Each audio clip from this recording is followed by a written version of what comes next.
Jæja, góðan daginn, eða góða kvöldið. Gaman að sjá svona næstu því að svo sterk birta hérna, ég sé ekki neitt. En velkomin á Trúnó. Vá, þessi birta sko. Ég sé ykkur í alvöru ekki. Nei, maður sér bara kertin á borðunum. Já, en það bara fínt. Þá bara verðum við ekki stressuð. Ég veit af ykkur, ég finn fyrir nærverunni. Ég heiti sem sagt Þorsteinn V. Einarsson, ég sé verkefni Karlmennskan og sem hlaðvarp og svona alls konar. Það er eitthvað músík ennþá í gangi. Já, hann er bara frammi. Þetta er bara hugulegt.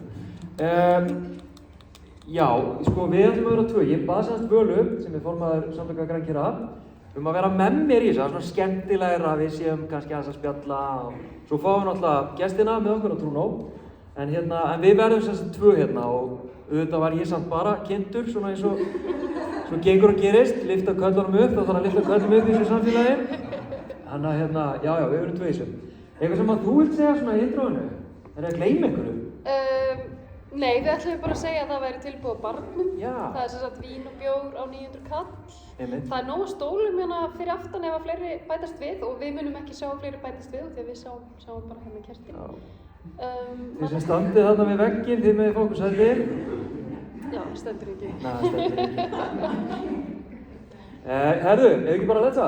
Jú, það ekki bara, ef ekki að kynna bara fyrsta viðmælanda. Heyrðu, það er hún Eva Guðrún Kristjánsdóttir, gjörðu svo vel.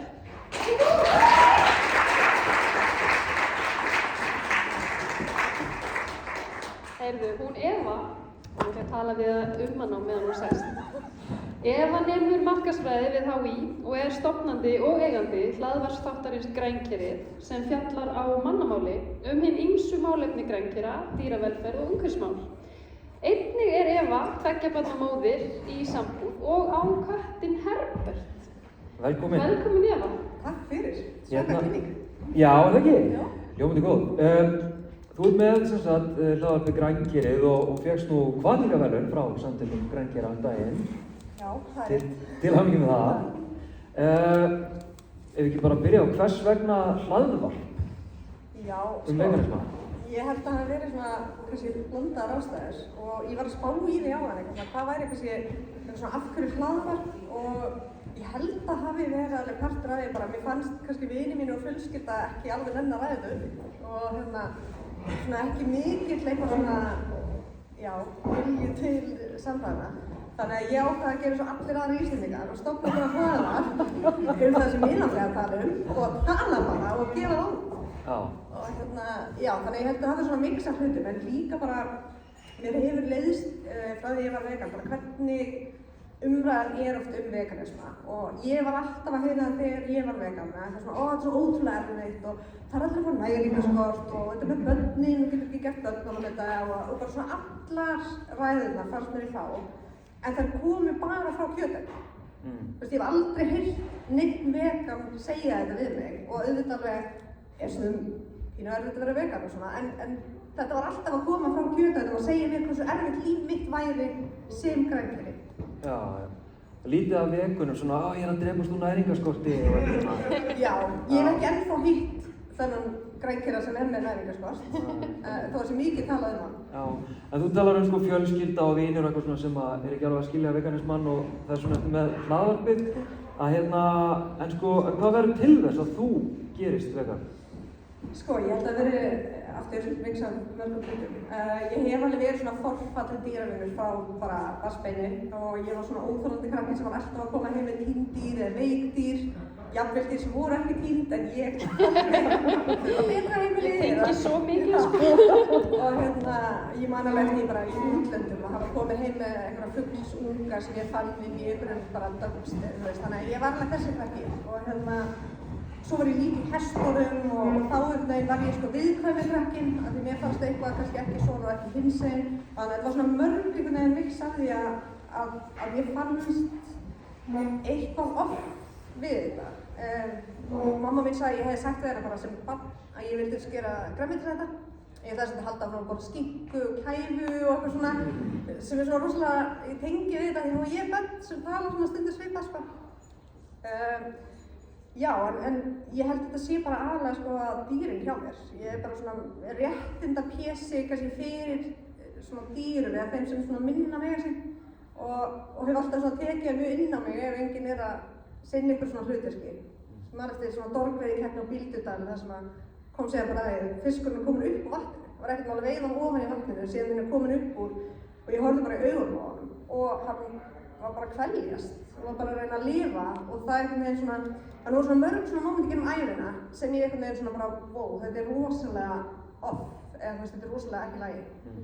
En síðan gerist það ekki fyrir ég var 23 eða eitthvað sem ég einhvern veginn gera einhverja tengingu og það var alveg, ég man eftir einum grænkera sem var mjög stuðandi fyrir mig á Facebook og ég held í alveg að hún hafi kveikt mjög mikinn áhuga hjá mér af því að ég var svo sammála henni og ég var svo reið hvað ég var sammála póstunum hennar en ég var manneskjan sem hún var að gagnrýna og þetta tók það nærri mér að ég dýravinnurinn sem það alltaf verið að hjálpa dýrum og núna væri ég að segja bara, herru, þú getur ekki elska dýr og borða dýr. Og ég bara... Má spyrja hver það var? Sko, ég þekkir henni persónulega, en hún heitir Salvur.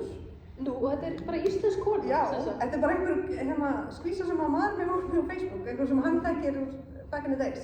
Frábært. Og við vorum alltaf svona saman að skoða hvað sett hún inn í Þannig að þetta var bara svo skrítið alveg svona leiðin að þessu sko. Og þú veist, þannig ég var bæði svona mikið svona dýravinna advocate og svo var ég líka eitthvað svona, já ok, ég getist alveg, ég get alveg grænmetisæta en þú veist, þessi veganar, þú veist, hvað þau eitthvað, þannig að ég verið finnst þið báða megin sko. Og ég man alveg eftir svona, þú veist, ég var barn og var með á brjósti og það var svona erfitt og svo, þú veist, árið seinna tveimur horfi á káspyrisí og einhvern veginn gerist tengingur að þú veist, bellur auðvitað bara mjólka ekki nema að þær eignist kálfa en eins barnslega hugsun þetta var ekki mér að þá einhvern veginn hugsa ég alltaf bara já, þú veist, þetta eru bellis veiks kálfa og það er eitthvað svona hliðarafurð sem verður mjólkin okkar þannig að þetta virkaði þannig og svo einhvern veginn horfi ég á þetta og þá aftur verði ég svona reið og hugsa bara einhvern veginn þú veist, bara hafði þetta vegan lið í alvörunni rétt fyrir sér. Þú veist, bara fullt af fólki að fara illa með dýr, eða þú lítur dýrum bara gæti illa og ég sú sem að borga fyrir þetta. Og ég vissi alveg að ég gæti aldrei gert þetta sjálf. Ég gæti aldrei farið út og dreipið dýr, þannig að mér fannst allt í einu svona áttæðinni á því hversu mikil hræsni það væri fyrir mig persónulega að einhvern veginn vera beggja megin við borðið. Hvað langt síðan þetta var? Eða sem að þú tekur þetta skref? Ég gerst vegan 2015. Og einmitt, það voru löng leið og mér finnst rosa erfitt að hætta bara kjöt og ennþá er það að hætta bara fisk. Ég kem að vestan, það er bara svona sjómannafjölskyldum. Við erum svona alin upp á þessu, það er bara alltaf fiskur og fiskur er þess að þú færð allt omega og þú verður að halda öllum þessum næringarefnum. Og ég var svona lengi í einhverjum svona baklánsum, það fannst það svo geðveikt stórt skref og ef ég myndi taka þetta þá get ég aldrei snúið tilbaka, svona eins og ég væri að segja heiminum bara, herri, ég á við vandamál að stríða, eða eitthvað svona. Og mér fannst þetta svo stórt. Og ég man eftir hvað mér fannst þetta sjálfur vera mikið dilemma og þegar maðurinn hætti að borða kjöt á undan mér, guð minn góður, það var erfitt, sko.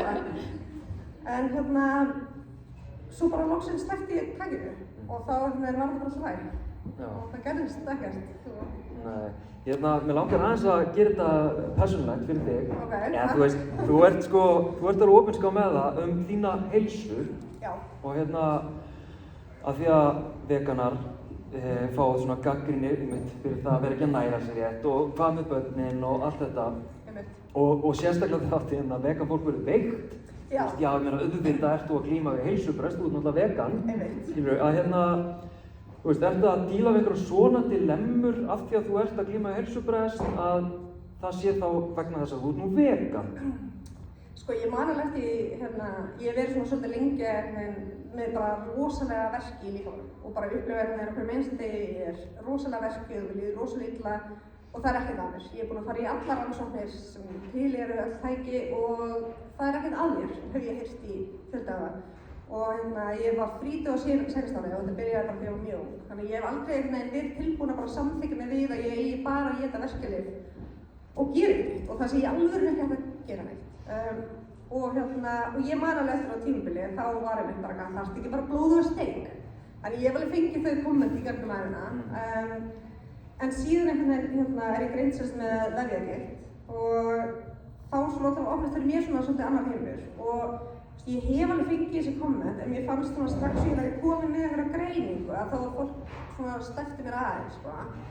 En ég hef vissulega alveg fengið, sko, kjöt. Ég vantar bara smá kjöt. Ég vantar bara smá steik. En mér finnst það að hafa batnað rosalega síðan þá, sko. Og fólk svona kannski ekki gagnrýnt það rosalega mikið. En ekki líka, nú hef ég verið í hóp þar sem fólk með vefjagigt og það hefur einmitt verið að mæla með plöntumiðuðu fæði meira, allavega síðustu 2 ár hef ég séð. Jú, það svona aðeins í bland við svona síðan, þú veist, kjötkraftinn og beinsóðið sem núna orðið eitthvað. Já, nú beinasóð aðalmálið, það ekki búin að heyra það, nýja ketóið, beinasóð. En ég hef sjálf alveg svona spáð í bara svona mörgu og ég hef einhvern veginn komist á það að bara reyna þetta raunhæfa dæmi. Ég tekja bara móður, ég lifi í mjög hröðum heimi, það mikið í gangi. Þannig ég reynd frekar en að missa mig í svona dítilum öllu, ég ekki næringarhæfur, en ég reyni að borða það regnboðan. Ég ekki með þetta mikið flóknar en þetta. Ég reyni að borða mat sem næri mig og lætur mig líða vel og svo inn á milli borða ég mjög mikið af bragðarefnum og kynarni og þannig að ég ekki segja eitthvað svona heilsugúrúinn, sko, en ég hef svolítið lært á þessum veikinda áratug að þú þarft bara svolítið að taka eitt skref einu og stundum bara staðan svona og þú verður það bara að lifa með henni og gera það besta úr því, sko. Sko, ég alltaf að hugsa tíman, ég að fatta að ég ekki með tíma, hvernig líður tímanum? Einhver tímaverður þetta? 2 mínútur viðbót, ok. Sko, mér langar, sko, að því að þú talaðir ég talaði eða Vala talaði í upphafi að þú varst og ert í meistaranámi í markaðsfræði. Grunnnámi. Ég einhvern veginn ímynda mér, það kannski fordómar. En svona maður ofta gagnrýna auglýsingamarkaðinn og eitthvað svona fyrir að vera sexist. Ég ímynda mér einhvern veginn að veganismi sé ekkert hátt skrifaður. Eða hvað, það fordómar? Eða ok, ég ætla að orða það sorry. Sérð þú fyrir að geta unnið við að markaðssetja hvaða vöru sem að námi loknum? Mér finnst það mjög áhugaverð spurning að ég mikið velti þessu fyrir mér og ég með núna að skrifa lokaverkefnið mitt og fyrst var ég með stærstu hugmyndirnar og ég ætlaði að taka fyrir siðferði og markaðsfræði, auglýsingar í kjötinu og ég ætlaði að taka að þegar einu auglýsingu, ég verði að segja sem ég svo mikið sem þessi auglýsing af litlu stelpunni út í Haga með kálfinum og þau eru bestu vinir og þetta, ég veit ekki, þessi skrítið að segja, klísið að halda að þú getur breytt hlutunum að innan, en mér finnst stundum eins og markaðsöflin sé á einni hlið og það þurfi smá mótvegi. Núna var ég bara í starfsnámi á markaðsstofu síðast ári og þar var ég bara svona svolítið, já ok, þetta bara fyrirtæki sem selja þetta og fyrirtæki sem selja þetta. Ég held að hver og einn verður að fylgja svolítið sinni sannfæringu. Ég held að ég gæti ekki unnið fyrir SS að markaðssetja kálfakjöt, það ekki það sem ég að fara að gera í lífinu, sko. Mér langar að læra the tricks of the trade og reyna kannski hjálpa málstæðanum í rétta átt. Ég mjög á móti auglýsingum svona blekkja neytendur. Þannig að já, ég gæti haldið svo mikla ræðu sko siðferði í markaðssetningu. Þannig að ég ætla kannski ekki að taka alveg tíma með það. Þannig að það markmiðið svona að vera siðferðilega markaðsmannskja. Já, og hljóma samt alveg þvílíkt klísja, sko. En ég ætla að reyna það, sko. Já. Það eru nú til, ég veit ekki hvort það er á Íslandi samt, það eru til svona auglýsingastofur sem eru bara með grænmálefni til dæmis.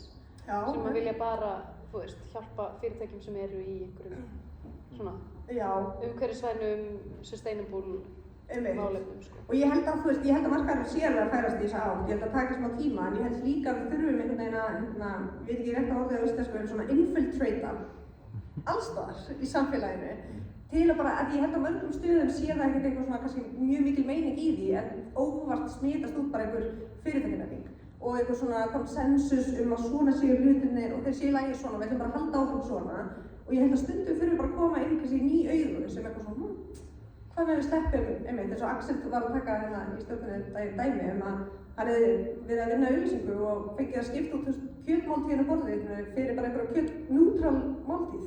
Og svona litlu skrefin eru líka alveg stundum fyrst mér mikilvæg. Síðasta spurningin sem svona samstarfstengd, fyrir uppáhalds, ef hvað segja, afurðinin þín eða varan þín í veganbúðinni? Sko. Ég náttúrulega dyggur stuðningsmaður veganbúðarinnar og sko, ég rosalega svona, ég veit ekki hvað allir hátíðtengd, ég svona finn mér eina vöru og ég bara elska hana í 6 vikur og svo hata ég hana. Sjáum eftir þetta næstu. Ég tengi. Þannig þetta sem rosalega misjafnt, sko, kókómels karamellunar. Ég sísoltinu, vil ekki sjá neina aðra tegund. Nei, ég er búin að ógeða þeim, sko. Ég er ekki búin að ógeða, mér finnst það ennþá geggjað, sko. Herru, Eva Guðrún Kristjánsdóttir, takk hérlega fyrir spjallið. Takk fyrir.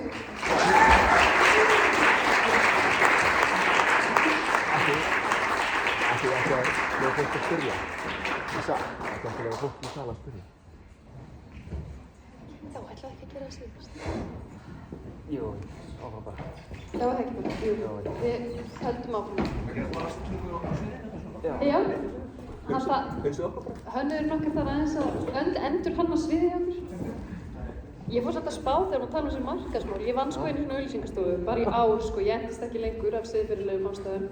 En ég var að vinna með svo brjálæðislega miklu feminista kempum. Ég var að vinna með Þórdísi Elfu og Hildi Knúts.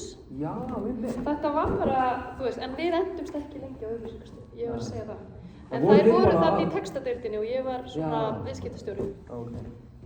En já, það er áhugavert að vera í markaðsmálum og vera samt svona típa sem að svona vinna í þessum einhverjum baráttumálum eins og feminisma eða eitthvað í gegn kapitalismanum.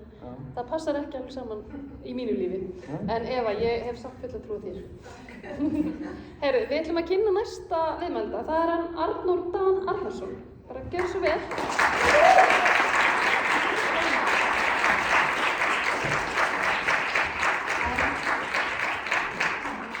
Nú ætla ég að tala um hann og meðan hann sest eins og ég gerði við Evu. Arnór Dan er söngvari hljómsveitarinnar Agent Fresco og hefur komið fram með sveitinni víða heim. Hann hefur einnig gert tónlist undir eigin nafni og unnið með öðru tónlistafólki til að mynda Ólafi Arnalds. Hann er Ocean Ambassador fyrir Greenpeace og hann er Trúnó á eina 2 ára stelpu og hund. Já, velkomin. Já, græði ekki bara hann að mæka það, kanntu ekki góða það? Ég kann á þetta. Haldið í svona eins og eða svo. Ég var að googla Agent Fresco, ég var svona að reyna að átta mig á hvers konar tegund af tónlist þetta er og þetta er víst bara samsuð af alls konar. Þetta er metal, pop, rock, eitthvað alls konar sem ég man ekki. Það er Wikipedia. Já. Það er bara eitthvað jazz, fusion, rock, roll. Já, þetta er bara endalaust. En spurningin var sem sagt hvernig tengist hvers konar samlegð er með þessari tegund af músík og síðan veganisma? Ok. Ég sko bauð honum að heyra fyrstu spurninguna áðan og hann vildi það ekki, þannig að... Það er bara eins og jazz, bara freestyle. Hans og spurning. Hún er rá og bara náttúrulega. Við erum aðalega eftir bara svona hvað gefa okkur gæsahúð og við erum að öðra líka, við erum að fara út úr svona comfort zone líka. Já, það kannski, held ég, passa mjög mikið vegan, svona bara svona fara eftir það sem finnst vera náttúrulegt í rauninni en á einhvern hátt er ekki í comfort zone. Ég hef náttúrulega átt að spyrja Það var kannski aðsvöldjútt, sorry, þetta var ámátt. En bara þessi bransi, þú veist, að vera einhvern veginn í svona, að því fyrir mér ertu einhvers konar svona rockstjarna, svona í þannig, er ég að lesa eitthvað vitlaust eða? Og fordómar mínir, þeir hugsa bara einhvern veginn vegan, af því að það komið svo óvart að þú væri vegan. Er veganism algjörlega mainstream, eða ert þú bara alltaf einhvern veginn að lenda á einhverju veggjum og fá athugasemdir fyrir það að vera fucking vegan soyboy, eitthvað? Það er fann þetta tattu líka. Vá, þegar ég man sko, ég var aðra hræddur að fara all in með að vera vegan á svona Evróputúrnum sem við vorum að taka sem er svona 6 vikur og það bara gigg á kvöldu og einstu kvöldu og bara er til, þú veist, verður vegan matur yfir höfuð þá ég var kannski tegandi þannig til að það var bara túnfisk alltaf, kannski var það alltaf í boði, en þá var þetta bara ekkert mál. Og með þess að Þýskalandi, sérstaklega Þýskalandi, þetta var alltaf svona mikið punk, Danmörku líka, alveg upp í Danmörku, og það leikum sem búin að vera svo lengi, sko, að þá þessi venjur sem við spila á, það ekkert mál að, næst ég bara venjulegt. Já, það? Já, ég veist það, kom alveg hefur og hvað það var. Það var very basic, sko. En að heima...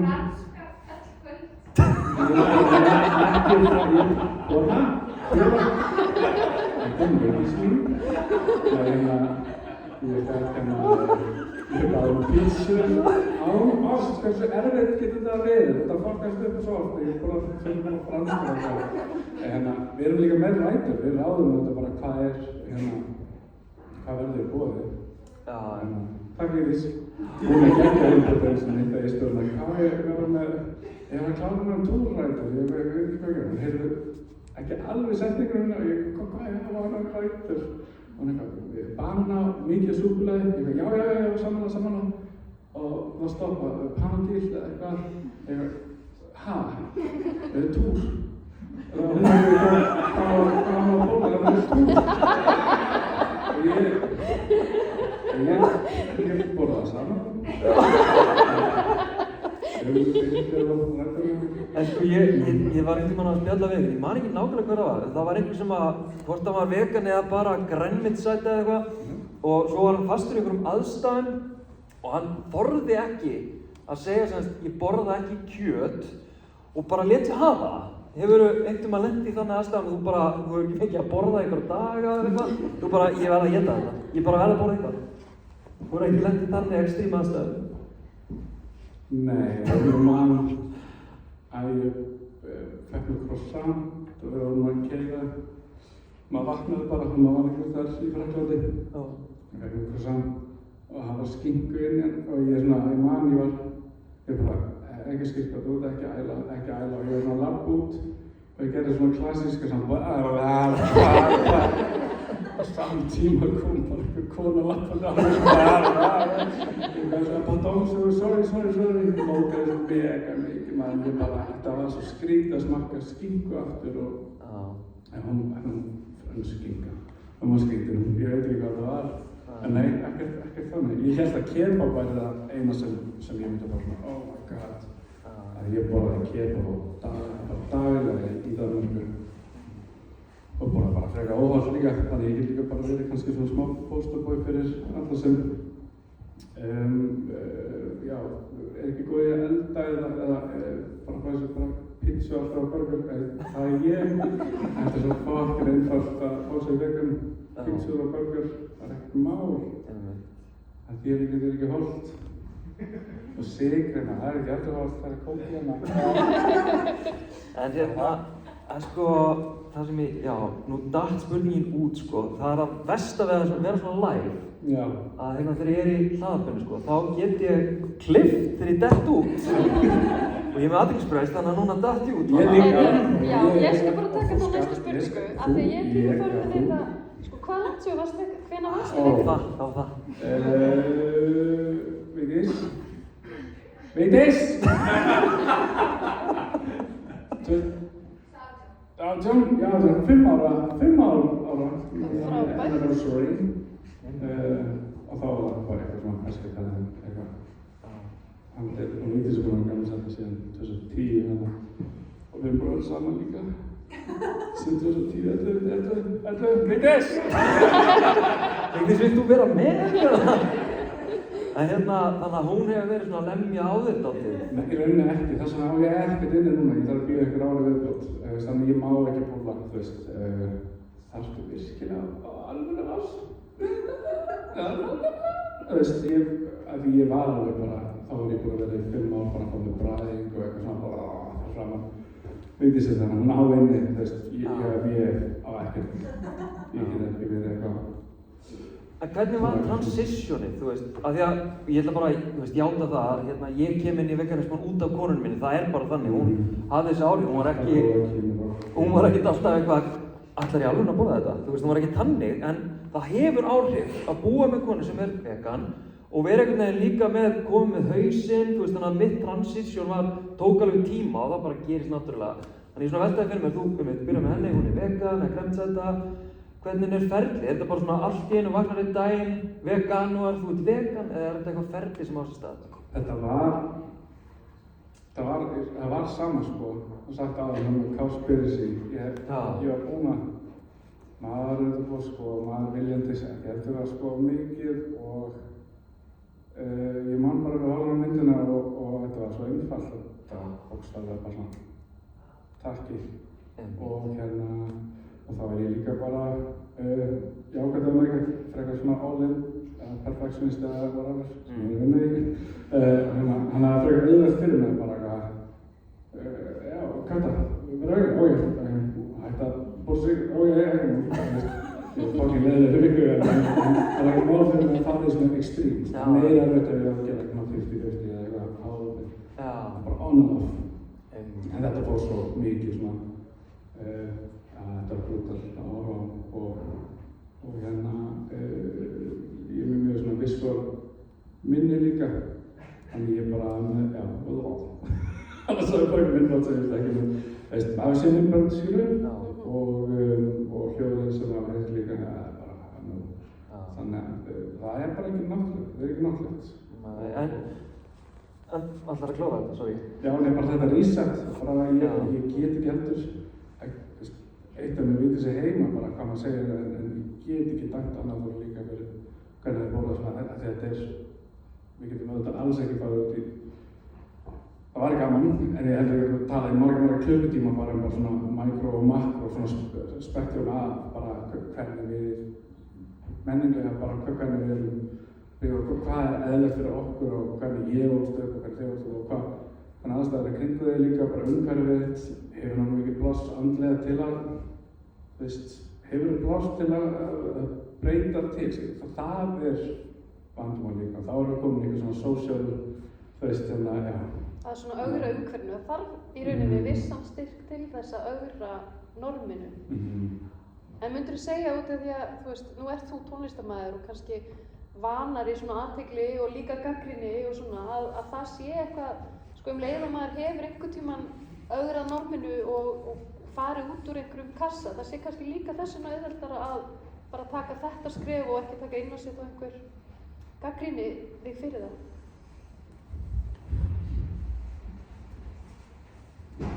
ég veit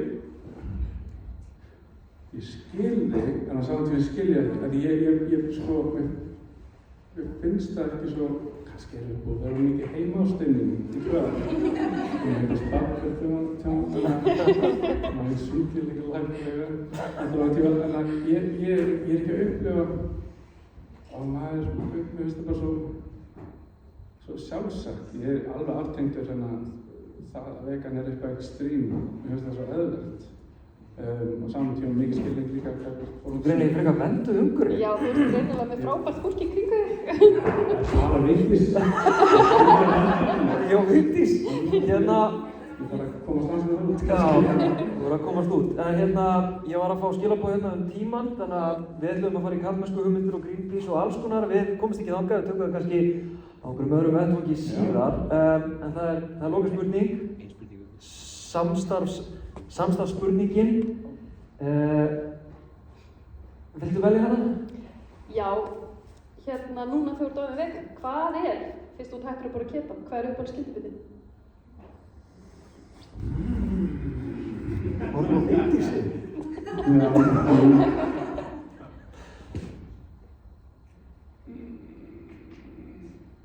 Sko, Vigdís býtir geggja börgara sko, ég er burgerman en það var eitt sem ég er að hætta, eða ég er búinn að hætta það, er það ekki? Vigdís! Nei, það er líka, þessi fucking Ben & Jerry's maður, En það er ekki skyndibiti, það er sko, ég get klárað heilan svona, það voru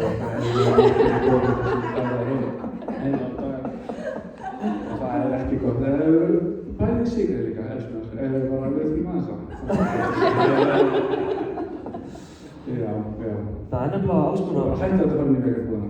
Já. Það margt hvort og eitthvað, en það já. Ég skammast mín alltaf þegar ég kom með kassan. Ég þarf að stökka og sækja grænmeti og hendi sér og pizzabóti og hvernig sér þessi. Herru, við gleymdum lykilspurningunni, en hérna, ef þú getur sagt eina setningu, svo erum við kannski farin á dýptina þarna, en ef þú getur sagt eina setningu við manneskju sem alveg á brúninni, annarkvæmt að prófa eða verða alveg vegan, hver var þessu setning? Kom inn. Þannig að Er eitthvað sem hafði þessi rosalega áhrif á þig? Bara einhver setning, bara hún læsti sig inn í þér?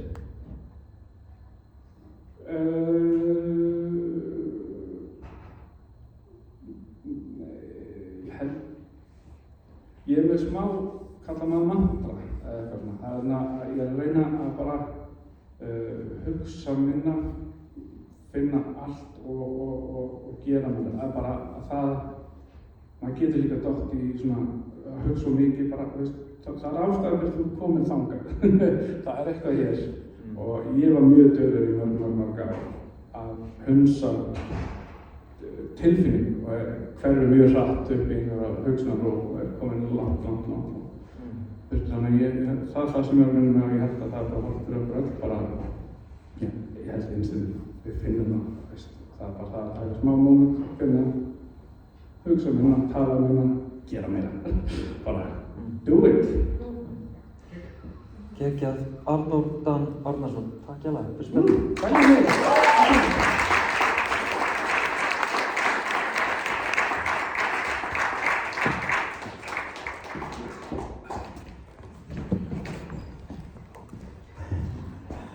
Takk.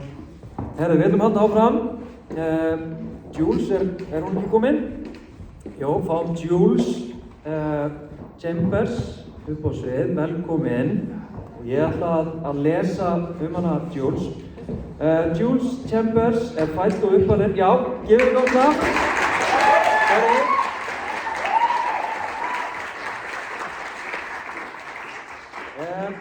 Jules Chambers er fædd og uppalinn í Brooklyn í New York en flutti hingað til Íslands árið 2016. Hún er verkfræðingur að mennt frá Rensselaer Polytechnic Institute. Já. RPI. Ok. Og stofnandi hlaðvarpsins All Things Iceland og heldur uppi vinsælum aðgangi á YouTube, Instagram og TikTok. Hún fjallar á skemmtilegan hátt upplifun sína á íslensku samfélagi og menningu og hefur hlotið jafnréttisviðurkenningu Mosfellsbæjar fyrir að vekja athygli á kynþáttahyggju og fordómum sem byggjast á hörundslit fólks hér á Íslandi. Þetta er ekki smá inngangur. Hún hefur meðal annars tekur áhugaverð viðtöl við einstaklingar sem eru á erlendum bergi komnir þar sem upplifun af því hvernig það er að tilheyra minnihlutahópi á Íslandi er lýst. Jules er einhleyp en er opinn fyrir því að hleypa kisu inn í sitt líf. Velkomin. Welcome, Jules. So we're gonna have this interview in English, and I hope everybody here understands English. If you don't, maybe you can seek a partner that can translate for you. Yeah, my mom is a lovely translator. Yeah, your mom's here. Yeah. That's great. Welcome, Jules' mom. I don't see anybody because I have this light in my face, but yeah, great that you're here. So welcome, Jules. It's a pleasure that you could come and be with us today.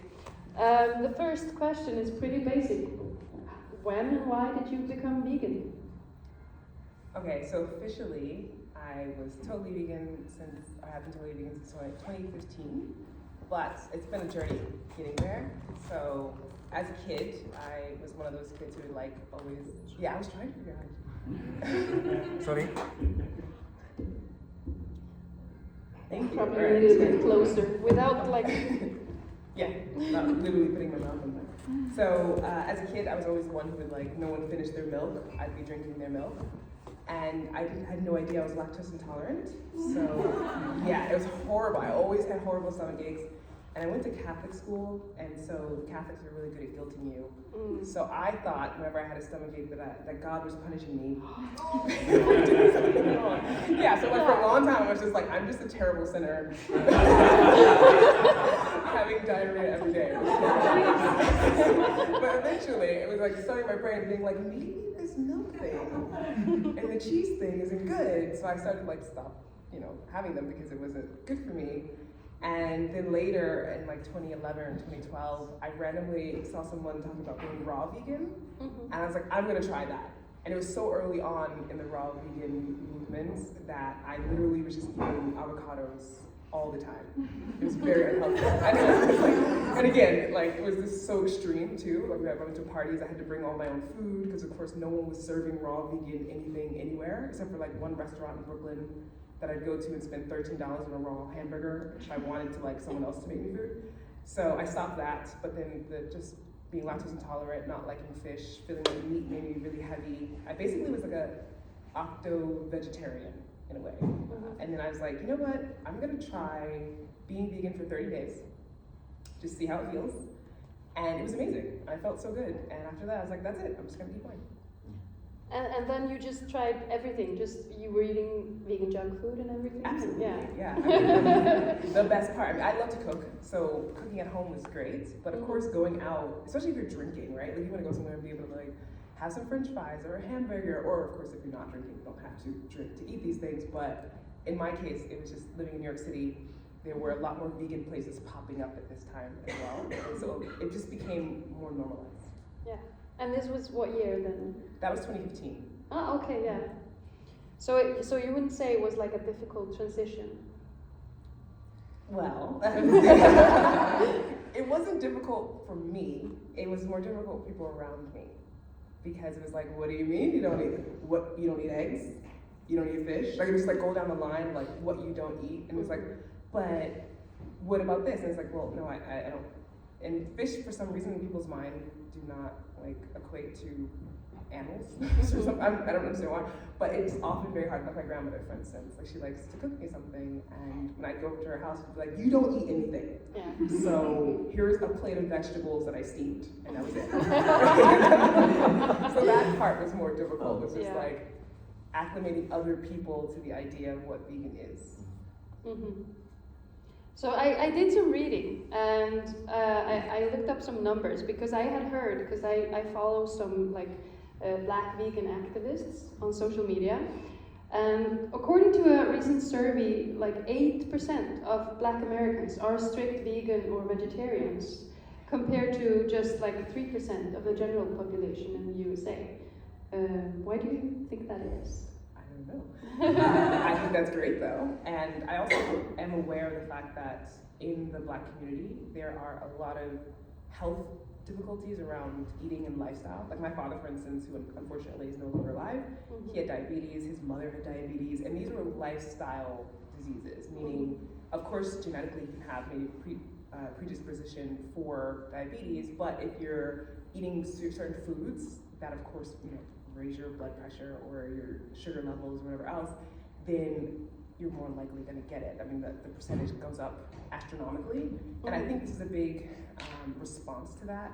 Is what I would guess, is that there's a big response to that because people are seeing such major health benefits to being vegan, and who wants to be dead at 56 years old because of a lifestyle disease in essence? And yeah, I'm glad to hear that. Because I think that it should even, not that everyone has to be strict, obviously, for me it makes sense, but even just changing people's lifestyle a little bit seems to still have a big benefit for many people. And so I love the fact that people are doing like meatless Mondays or whatever else, just the idea of like taking the steps towards better health.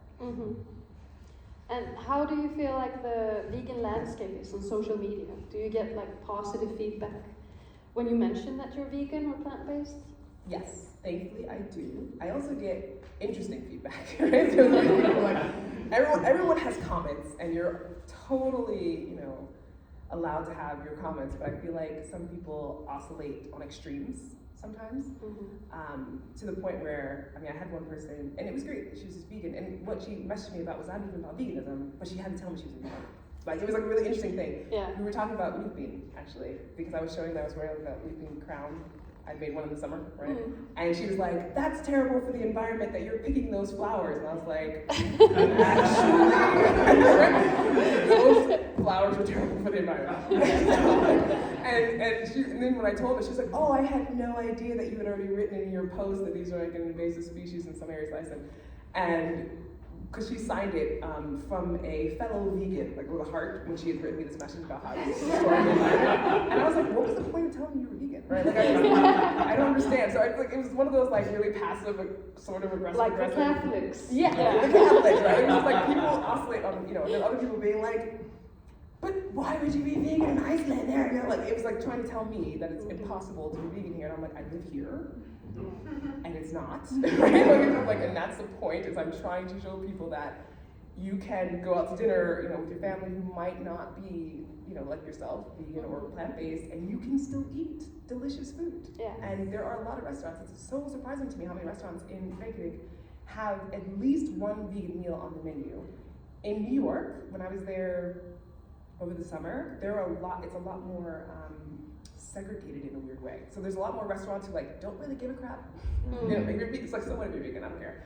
And there are a lot of restaurants that are strictly vegan. Yeah. So I think there is this because people feel like you can go and get a fully vegan experience, go do that. But it's like, I have family and friends who aren't, and we want to eat together. So it is nice that in Iceland, obviously in Reykjavik at least, that there's so many options. Yeah. That was actually my next question. How was it to move to Iceland, of all places, being a vegan? Was it difficult in the beginning, or is it? I thought it was going to be, but because I visited so many times before moving, I visited probably 6 times.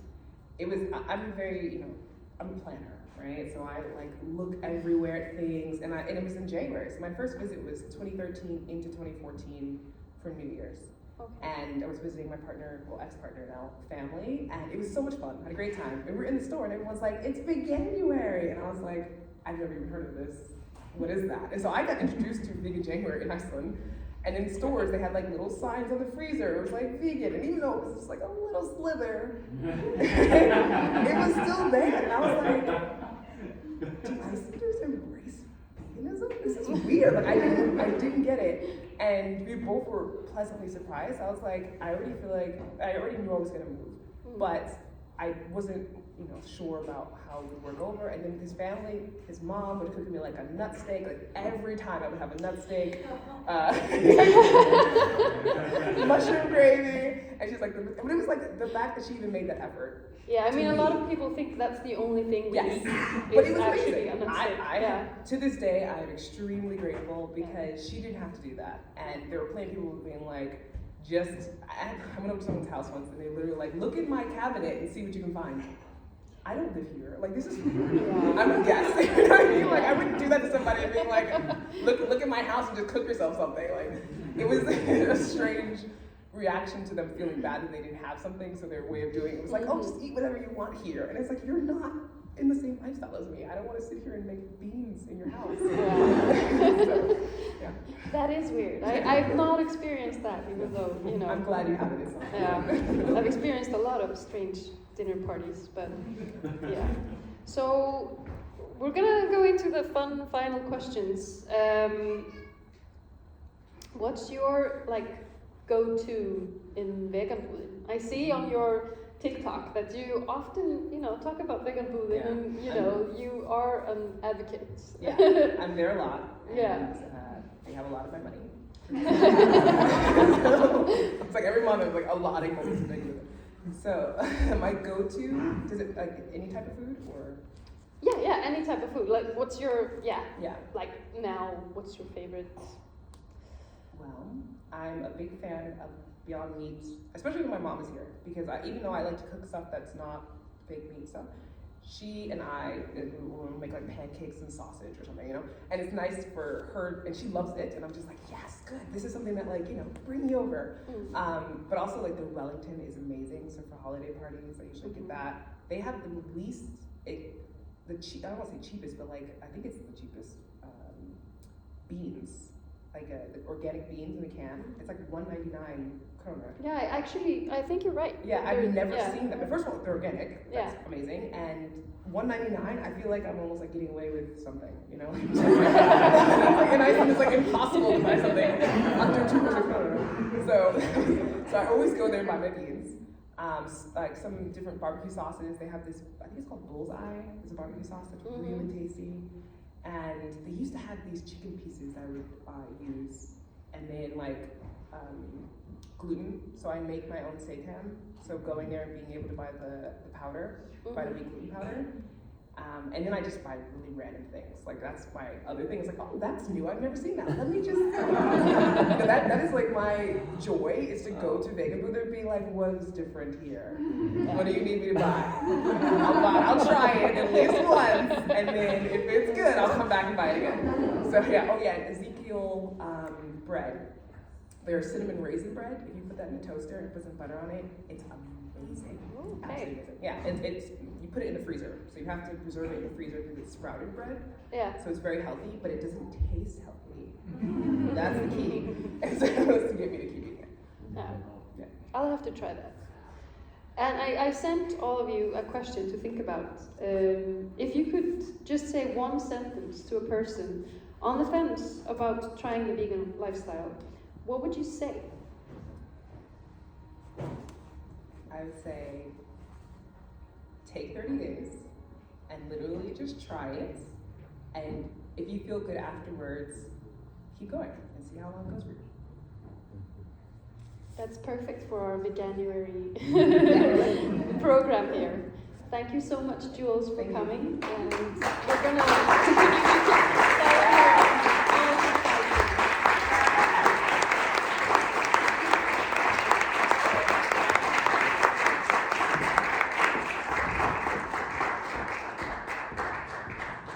Við erum svona bara að giska hvernig tímanum líður, þannig að þetta er, við vitum ekkert hvað er búin að vera lengi hérna.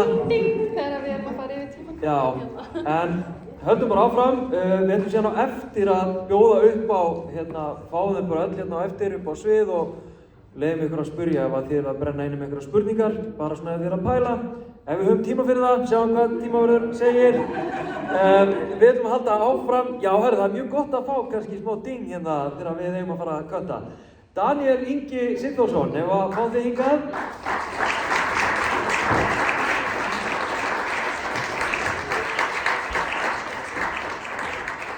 Og meðan að þú kemur fyrir ætla ég að lesa. Daníel Ingi er svæðisstjóri kaffihúsa Te Kaffi og leiðsögumaður með brennandi áhuga á útivist og fjallgöngu. Hann hefur verið ábyrgandi í vegan samfélaginu á Íslandi fyrir einstaklega og jafnvel allt jákvæða nærveru og málefnaleg, jafnvel allt málefnaleg svör við hinum ýmsu, jafnvel mjög fáránlegum spurningum veganisma og reyndar ýmislegt fleira sem að tengist svona réttlætismálum. Velkomin, Daníel Ingi. Takk kærlega. Þetta er góð kynning. Já, ertu ekki bara ánægð með þessa kynningu? Jú, ég alveg að segja það, sko. Ég hef oft fengið þetta svona bara út í bæ frá fólki sem rannsýnir sér. Og það er eitthvað svona, kannski með erfitt frá vegan í Íslandi eða bara fylgir MBL, skilur eða eitthvað. Og svona kommentakerfi og eitthvað, ég vil það séð kommenta þarna. Og já, ég var svo að þú átt eitthvað bann, skilur. Aðeins að öðru síðan við tekjum einhvern annan, sko. Heyrðu, fyrsta spurningin. Hvernig varstu vegan? Já, heyrist alveg vel í mér. Eða hvenær varstu vegan og hvernig? Já, ég svolítið skemmtileg, sko. Ég var, ef maður spyrja alla fjölskyldu mína og vini áður en maður vegan, þú veist, bara hei, hver er ólíklegastur í þinni fjölskyldu eða vinahóp bara, þú veist, að hætta að borða kjöt, bara, allir bara, þú veist, ég elskaði steik og allt þetta bara, það var bara, þú veist, maður þeim, nice, bara kjöt og kjöt, skilur, rjómasós, nice. Og það var svo áhugavert ég var að vinna í veisluþjónustu og við varum að gera alls í skjöt og jólahaldborð og okkar svona og ég var búinn að ákveða að hætta einn áramótin og svona akkur þegar maður farinn í jólatöfnuna þá var einhvern veginn slysjast ég til að horfa á Káspjörði og ég eitthvað svona af hverju lærir maður ekkert þetta? Af hverju vissi ég þetta ekkert? Svona bæði með sko mengununa og líka bara svona nú, það ekki bara eitthvað hei bættir, geð mér mjólkin eitthvað en henni mjólkin, skilur en þó að ég hafi sko alveg mikið upp út á landi og þá var ég einhvern svona já, þetta make sense, það mjólka ekkert alltaf og þú veist, eitthvað svona já, taka kálum burt svona já, byrju búinn og það lefði svona aðeins hugsa og ég gegnum jólatöfluna og það var búið að hátasnátt þetta fullt af fólki og ég svona veist, þetta einhver 100 kíló kjúkling eitthvað voru þetta margir fuglar einu sinni ég var svona af hverju ég að hugsa þetta og þá svona var þetta slysast akkur þannig til að það var svona sama tímabili þá var litla systir mín sem ég gerði mikið grín af hún var grænmetisæta í Smástöð og ég var bara grænmetisæta og af því að ég var einu sinni bara á rjúpu, ég var lítill svona, 14 ára eitthvað 13, ég fekk ekki að skjóta, ég var svona vígur, gömum köllum sjálfur og systir mín bara, af hverju að skjóta rjúpuna? Ég bara, við erum að borða eitthvað og þarna tók svona akkur svona grænmetisæti tímabili, þannig að fjölskyldan var bara, það var alltaf hreindýr á jólunum og bara svona, hvað að gefa systir mín að borða? Þau öllu netustrykk Portobello, Wellington myndistykk og Boss og ég bara smakkaði þetta og ég smakkaði þetta og ég bara wow, ég var vissum að þetta getur verið góð það var til að prófa þetta ég prófaði eina viku sem að heitti eftir áramótið og ég bara, það er svona mánuður ég ætla að prófa þetta líka prófa hana mánuð svo bara, þetta virkaði þetta ég ætla að prófa ár og það er bara næstu 6 ár síðan Frábært. Þannig að hvað þetta var 2017 þá? 2017, já. Já, til hamingju með það. Takk. En þú ert svona svolítið úr bændasamfélagi. Þú varst í Söður og svona þegar þú varst ungur. Og þegar ég googlaði, ég sem sagt skrifaði nokkrar af þessum kynningum sem voru hérna. Og ég googlaði þig. Og þú varst sko mjög ungur þegar þú fórst að tjá þig á samfélagsmiðlu eða í kommentakerfinu. Og ég fann gamla frétt sem ég. Oh my god! Það stendur hann sko, þó að þú hafir kannski, nei, ég er að spinna sko. Þó að þú hafir verið svona mitt fyrir kjör, þá varstu greinilega samt með mikla saman fyrir dýrum. Út af því að það sem ég fann var að þú varst að mótmæla því að það ætti að drepa þarna kindur. Getur kannski sagt okkur aðeins frá þessu? Já, sendur mér að linka á hann, ég bara, hvað er það að skrifa? Ferdur? Já, 2009. Hvað er ekki að gera það? Það var svona, ég man ekki að það var svona villikindur sem fyrst staðar og það var bara eitthvað, já, það var að drepa þær. Ég bara, hæ? Akkur að drepa kindurnar þegar það bara viltar? Það var næst. Og það var eflaust einhver rödd fyrir því og maður náttúrulega ekki neitt sko, eitthvað, já, en mér fannst nú einmitt, ég alltaf verið mikil dýraverður og ég tengdi rosa mikið, ég var alltaf að koma með eitthvað svona mitt dýr heim og ég var með svona pappakassa inni með svona dýraspítali og maður var alltaf bara, oh god, svona mittur músangi og fugl eitthvað inni á mér og svo dóið allt eitthvað og við varum með kirkjugörn í garði og svo er við alltaf ekki svona, ég var alltaf mikil, og alltaf mikil dýra neynir og samt að alltaf veiða fisk og ef maður neitskýttir og veiða, það var eitt svona mjög hress fiskur sko og ég fann henni poll þarna og ég bara, þú heitir Siggi og hann var í pollinum og bara, ég man ekki hvað gæða hellu fjölskyldan hérna alltaf að veiða og ég var bara eitthvað að kíka sem Sigga og svo svona eitthvað tekið stjúpöfnir, bara eitthvað svona, tekur rótan og eitthvað en þetta var Siggi ég var hágrann og svo fattaði ég náttúrulega, já, alltaf hinn í fiskarnir líka, þeir náttúrulega auðvitað heiti eitthvað líka, sko. Ég tengdi mjög mikið við lítill, sko, svo bara, þú veist, maður vaksa upp úr þessu.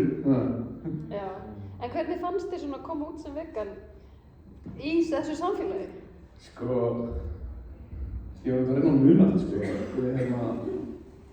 Tilfinningarna sem ég upplifði og þetta þá, sko, svona, ég fannst það svo spennandi. Bæði að vera svona, veist, ég var það alltaf til eftir þetta meiri hlutar í samfélaginu. Þú veist, og aldrei átt svona eitthvað svona erfiðleika að halda þetta svona, ég var svona, þetta er gaman. Og að vera eitthvað alltaf í fólk eitthvað að segja eitthvað viðmælendur um matarboðum og maður bara svona ó, það er skrítið og þegar ég fyrst búið og ég bara eitthvað hvað er þetta? Googlaði öll innihaldsefni og allt og það var svo skrítið sko ég veit svona 3 klukkutími búið bara þess að köpa í kaupmatinn en mér vantaði að vinna á þeim tíma þannig að ég hafði ekkert annað að gera. En varst að fá, þú veist, úr þessu samfélagi sem að þú kemur, varst að fá eitthvað svona drull?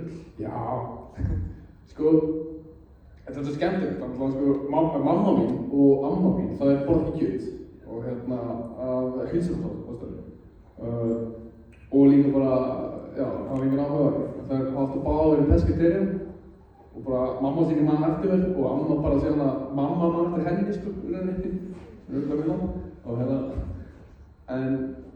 og mamma nýhætti bara kjöt, borða mjólk líka og býr á Hvammstanga, 600 manna þorpi og það eru fullt af bókum í kring. Og þetta er mjög old school samfélag en samt ekki að hluti. Það eru margir svona forward, svona hugsandi fólk. Og í maður sem ég gerði núna nokkur ár síðan, þá fór ég í partí hjá félagarnum sem var fyrirpartí fyrir sveitaball, og það var partí og ég mætti svolítið snemma af því að hann býr á sveitaball og ég var ekki á bíl og farinn mitt var svona, heyrðu, ég er að fara í bæ núna, viltu þú fara? Ég bara, amma, partí eftir 2 tíma, ég er ekki að fara að mæta 2 tíma fyrir partí en þetta var eina fara sem ég hafði ekki, þannig að ég mætti það voru fyrir náttúrulega í mat og ég hæ, ég var í partí og þessi manneskja á ábúið mat og yngri sko og vorum að vinna saman líka á hóteli eða gisteimili og svona og hún eldaði mat það geggjaði mat sem hún eldaði sko og hún var Daníel, viltu ég koma í kjötsúpu? Ég já, nei, ég er vegan og hún hæ, ertu vegan? Ég bara, já, hvernig getur þú gert mér þetta? Ég bara, hæ? Og ég fór að lykta að þessu, ég bara þetta er svo bara, hún lykta svo vel, ég man alveg hvernig maturinn er blandast. Ég efast ekki þessu og hún sagði Daníel, þú ert uppáhalds veganinn minn. Já, þetta er mjög góð saga. Við þurfum víst að fara að slúta þessu, við erum eitthvað að renna út á tíma. Ég tala alltaf mikið þau. Sko, það er okkur mikil ánægja að fólk vilji tala með okkur. Já, það er kostur. Já, það er kostur. Svona aðlokum, hvað er uppáhalds skyndibitið þinn? Ég var að slá inn 2 burgerum og gjöngjar þannig sko. Ég held að gjöngjar til var besti skyndibitið sko. Það var alltaf þeirra. En já, akkur núna skal ég junk in the trunk. Junk in the trunk? Já. Og ég sendi á ykkur fyrir í dag. Já. Spurningu. Ef þú getur sagt eina setningu við mannesku sem er alveg á brúninni með að vera vegan, hvað myndi það vera? Þetta er bara svo gaman. Já, það er eina sem ég myndi segja. Takk fyrir mig. Geggjað. Takk, eðlislega fyrir komið.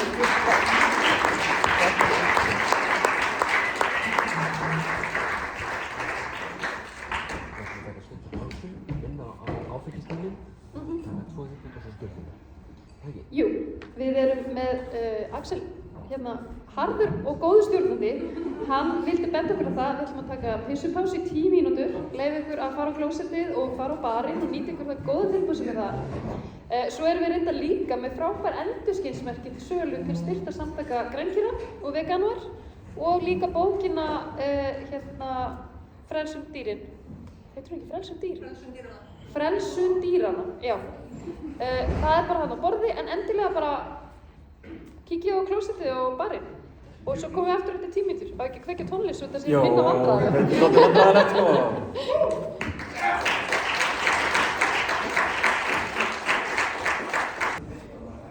Já, við eigum ennþá 2 viðmælendur eftir og þau eru ekki að vera endanum. Við ætlum að bjóða hana Steinunni Gyðu og Guðjónsdóttur upp á svið. Steinunni.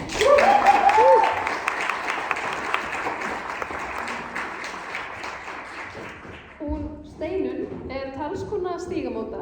Hún með meistaragráðu í alþjóðasamskiptum frá Columbia University í New York og BA-gráðu í mannfræði frá Háskóla Íslands. Hún hefur verið sterk rödd í baráttunni gegn kynbundnu ofbeldi og meðal annars stýrt fræðsluátakinu Sjúk ást fyrir ungt fólk. Steinunn sambúð og móðir 6 ára tvíbura. Velkomin. Takk fyrir. Gaman að sjá þig. Hérna, þú náttúrulega fáránlega óþolandi, róttækur feministi, alltaf eitthvað að rífa þig og vegan. Tengist þetta einhver leyti, feminismi og veganismi? Já, það gerir það auðvitað og þegar ég var grænmetisæta fyrst, eða bara þegar ég varð grænmetisæta, það var árið 2005, það var manneskja í mínu lífi sem vildi mjög mikið að ég yrði grænmetisæta og kom heim með Animal Liberation bókina. Ég hefði ekki áhuga, bara nei, það kom dýr, ekki spennandi. Næsta bók sem kom heim, Sexual Politics of Meat, og þá var ég bara nú, segðu meira. Og las bókina og sem svona feminísk greining á kjötneyslu og hvernig þetta allt partur af feðraveldinu og undirskipun kvenna og dýra og allra annar undirskipaðra hópa. Og það var ekki aftur snúið. Wow. Þannig að þetta í gegnum feminisman var hægt að höfða til mín með þetta. Hvenær var þetta? Þetta er 2005 og þá var ég grænmetisæta og svo var ég eitthvað að batla við þetta veganisma-hugtak lengi og var það er alveg nóg fyrir mig að vera grænmetisæta. Ég þarf ekki að gera meira, ég er búin að gera mitt. Og var eitthvað, þau alltaf þrefnir fólk að benda mann á mér að gera meira og eitthvað svona. Og notaði eitthvað tækifæri flutti til Bandaríkjanna og ég best að prófa hana veganís og eitthvað svona. En ég held að vandamáli var það einhvern veginn að ég var svo hrædd að gera meira vandamáli í lífi annarra í kringum mig við það að verða vegan. Þannig að ég vantaði veganúar 2019 og var eitthvað, ég er bara að taka þátt í veganúar sko. Ég leyni, ég er ekkert orðin vegan, ég er því sem þetta var einu mánuður eitthvað svona. En það var ekki markmiðið að hætta eftir það. Þannig að það var svona eitthvað að koma út einhvern veginn sem vegan. Og var þetta stórt skref, var þetta þung skref að fara inn í veganúar alveg? Nei, ég meina þá er ég alltaf búin að vera í kannski svona 6 ár að undirbúa þetta. Kona sem tekur aldrei neinar ákvörðunar að nefna vel undirbúa þetta. Þannig að ég vissi alveg hvað ég var að fara að gera þegar þú var búin að vera að skipta út einhver svona hinn og þessu lengi og prófa alls konar, haframjólk og eitthvað svona mismunandi, substitutes fyrir það sem maður kannski vanur að borða, mjólkurvörum og svona. Þannig að það var ekkert eitthvað flókið, það var miklu meira snúist eitthvað að gera ekki meira vesen fyrir aðra. En þetta er smá spinn hérna, ég er að hugsa að ég man svo vel á, ég sagði hérna áðan, ég á náttúrulega óþolandi konu líka, Hulda, sem er feminist og vegan og eitthvað og ég man, ég var alltaf í svona, ég veit ekki hvað ég kalli þetta, svona ekki hugrófi, en ég vissi alltaf betur, áður en ég verði alveg vegan, þá vissi ég alltaf einhvern veginn betur. Og ég var alltaf í einhvern veginn dilemmu með sjálfa mig. Manst þú einhvern veginn eftir því að þú ert svo róttæk og hefur verið svo lengi svona róttækjurinn á bara samfélagið og feminist og allt þetta. Manstu eftir einhvern veginn hugsunum sem fór hausina þegar þú varst, ég var að segja, ekki vegan og einhvern veginn, af því maður þarf að réttlæta. Maður þarf að réttlæta þetta. Já, ég var alveg alveg full að réttlæta. Ég er samt búin að gera meira en margir. Og það er svona, ég er alltaf ekki að borða kjöt og fisk og það er nú eitthvað. Og eitthvað svona að reyna að segja mér að samt vissi ég alveg, ég skrifaði heila ritgerð það í skólanum eitthvað, ég er grænmetisæta á feminískum forsendum og eitthvað svona. Ég veit samt alveg að þetta með mjólkina og svona, þetta náttúrulega, þetta er ekki í lagi, en eitthvað svona alltaf að segja mér, ég veit þetta alveg. En ég ætla samt ekki að gera neitt í því, en svo frétti ég af því að móðurbróður minn sem var þá búinn að vera grænmetisæta í 30 ár, síðan 80 eitthvað, Svo var hann orðinn vegan og þá var ég eitthvað, nei, ok. Hann búinn að vera í þessu miklu lengur en ég og ef hann orðinn vegan þá verð ég líka. Ok. Þannig að þetta var svona samkynnisforsendur sem að þú... Nei, þetta var bara einhvern veginn, ef honum fannst hann ekki vera búinn að gera nóg, eftir sín 30 ár í þessum bransa, pínu vonlaust örugglega að vera grænmetisætur inn í Egis á Íslandi, þá þá gæti ég einhvern veginn ekki nota lengur þá afsökun. Maður er búinn að búa sér til einhver afsökun sem er samt ekki sönn, sko. En hvað er dræfið? Það er náttúrulega feminisminn og þú ert á feminísku forsendum, en hvað er dræfið frá því að þú bara hættir að vera vegan? Hvað heldur þeir einhvern veginn þarna í þessum lífstíl? Ég veit sko, til þess eftir að ég var grænmetisætur, mér fannst þetta í mörg ár að vera eitthvað versta ákvörðun sem ég hafði tekið, sem er ógeðslega skrítið, að mér fannst þetta eitthvað svona pínu erfitt, eitthvað svona veit, eitthvað stöðum og eitthvað, en aldrei í einu mínútu, aldrei. Það mér dotti í huga að hætta.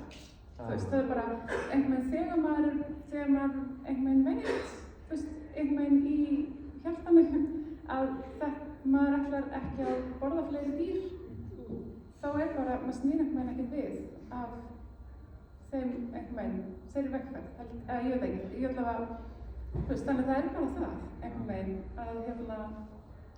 já. Af því að, mér finnst það einhvern veginn svo fjarri lagi, sko, að einhvern veginn að fara tilbaka og einhvern veginn fara bara að fá með mjólkurís og allt þetta, en það náttúrulega er alveg að gerast, það er bara með þess að frekar ótækir veganar, upplýf ég, sko, sem að hafa einhvern veginn svona, ég veit ekki hvað maður að segja, gefist upp, hætt við, og þá er ég að velta því svona fyrir mér, sko, hvað myndi fá þig til dæmis til þess að, væri það eitthvað áfall, er eitthvað sem þú getur séð fyrir þér, ég bara svona, að mér er svo erfitt að skilja það, sko. Getur þú skiljað það, Vala? Ég get ekki skiljað það heldur og hef ég velt þetta þessu mikið fyrir mér. Ég skrifaði eitthvað daginn aðeins á Vegan Ísland út í að ég upplifði svona smá bakslag í þessu að fólk sem ég þekkti sem var búið að vera vegan í mörg ár var hætt að vera vegan. Og ég fór svona að skoða bara hvað var til þess og án þess að fara inn í einhverja sérstakar persónur þá upplifði ég að þessar manneskjur væri kannski ekki í umhverfi sem væru að meðtaka þér sem vegan, að það væri alltaf þessi þrýstingur frá þeirra nánustu að bara fá sér kjöt, að hætta þessu vesinni, sko. Ég allavega tengdi við það, ég var sjálf í sambandi í 10 ár þar sem að var reglulega sett út á það að ég skildi nú vera með þetta helvítis vesinn, sko. Og ég held að það vera rosalega mikilvægt að umkringja sig með fólki og ég man eftir einu sinni var ég á vinnustað þar sem voru næstu allir grænmetisætur, svo hætti ég að vinna og fór annað og þá man ég að þá gekk ég í Facebook-hópinn íslenskar grænmetisætur eða eitthvað. Því ég var bara oh my god, ég er alltaf í norðin ein, ég verði að vera einhvers staðar, þetta er árið 2008 skilja, 2009. En þannig ég held bara svo ótrúlega mikilvægt að hafa svona, eins og hér þar sem við erum að hitta annað fólk sem er líka á sama stað og bara mikilvægt að hittast í raunheimum og spjalla saman af því að það gefur mann eitthvað mikið að hitta annað fólk sem er líka bara í svipuðum pælingum. Samfélag skiptir alltaf máli og það skiptir auðvitað líka máli að við hjálpumst öll að gera restina af samfélaginu okkar vegan vænt og það er alveg einhvern sameiginleg barátta okkar allra. Ég veit svo sem ekki hvernig tímanum líður en ég er bara svo forvitinn að ég með þess að tengjast sko, svona þínar femínískar vinkonur og félagar og einhvern veginn í baráttunni sem eru ekki vegan. Hvað telur að geti höfðað til þeirra þannig að þau svona já, veganismi, feminismi, þetta er nú kannski eitthvað sem ég ætti að láta mig varða. Já, einmitt. Nei, ég veit ekki hvað ég get farið eitthvað djúpt í þetta, en fyrir mig var þetta einhvern veginn þegar maður sá, til þess að geta borðað dýr, þá þarf maður að hlutgera þau. Og það er nákvæmlega sama og gert til þess að geta beitt misrétti, þá ert að hlutgera fólk, til dæmis að ég vinn alltaf stígamótum. Til að beita ofbeldi, þá hlutgerir við mannesku. Það er nákvæmlega það sem við gerum við dýr og síðan segjum við líka svo setjum við dýrum í það hlutverk að þeim finnst mér sem gaman að láta hlutkera sig. Kjúli sem er alltaf hress, eða alísvínið sem býður upp á sjálfan sig. Það er sama og við gerum, talað varum ekki bara að bjóða upp á þetta. Þetta er nákvæmlega sama einhvern veginn orðræða og hugmyndafræði sem er notið til þess einhvern veginn að réttlæta þetta misrétti. Réttlæta ofbeldi gegn konum og réttlæta ofbeldi gegn dýrum. Það er hlutgerfing og að setja þau sem verða fyrir í hlutverkið að þau hafi raunverulega boðið upp á þetta. og hafi gaman af því að vera beitt ofbeldi. Þannig að ég veit ekki, fyrir suma allavega held ég að hjálpi að sjá þessi tengingu, fyrir kannski þá sem eru búnir að sjá þessi tengingu varðandi annað misrétti eins og kynjamisrétti eða rasisma eða annað. Þá kannski hjálpar það að taka skrefið í að líka að sjá forréttindi sín gagnvart dýrum og að taka skrefið í að taka þátt í baráttunum fyrir því að verja þeirra líf. Þvílík negla. Bara vá. Hvaða svona skref, ég meina að því að ég gerir ráð fyrir það þegar þetta sýnt, þessi klippa, þegar hún sýnt og fólk einhvern veginn að velta þessu fyrir sér og ekki að taka þátt í vegan og annað. Hvaða svona skref mælir þú með að stíga fyrst? Af því að ég held að sé ekki raunhæft og einhvern veginn, jú fyrir suma raunhæft að bara fara all in, bara henda steikinni í ruslið og verða vegan, en fyrir flest okkar held ég að þá þetta eitthvað ferli. Út frá þér, hvaða svona skref myndir þú segja væri fyrsta skrefið? Eða fyrstu? Vera vegan? Já. Sumir eru bara svona hvatvísar týpur og eru bara allt eða ekkert og bara, það er bara búið. Fyrir suma virkar það bara 100%. Svo eru aðrir sem eru svona planarar, alltaf eitthvað svona, já, ég vil prófa þetta og svo eitthvað svona. Maður þarf alveg að hlusta svona sem þetta, við erum mismunandi þessu leiti og ef þú ert hvatvísar týpa, bara gerðu það. Bara, farðu all in og gerðu síðan öll mistökin og allt þetta, það allt í lagi. En fyrir planari týpuna, endilega bara byrja til dæmis á kjöti og síðan fiski og síðan mjólk eða eitthvað. Bara kannski það sem að svona, já, ég hugsa kannski að flest okkar finni mest áþreifanlegt, áþreifanlegt ofbeldi gegn dýrunum í því að borða kjötið beinlínis, þannig að fyrir kannski flesta myndi það make sense. En já, kannski bara byrja að prófa sig áfram að elda eitthvað skemmtilegt og bjóða vinum í mat og reyna að finna eitthvað annað fólk til þess að vera með kannski í þessu líka, ef maður getur. Og vera óhrædd við að leita ráða annars staðar. Það var bara loka spurningin út frá bjöllunni. Þetta var vel gert. Það er pluggið, veganbúðin. Áttu þér eitthvað uppáhald þar? Já, fáránlegt að það erfiðasta fyrir mig með að vera vegan var að hætta bara hraunbita.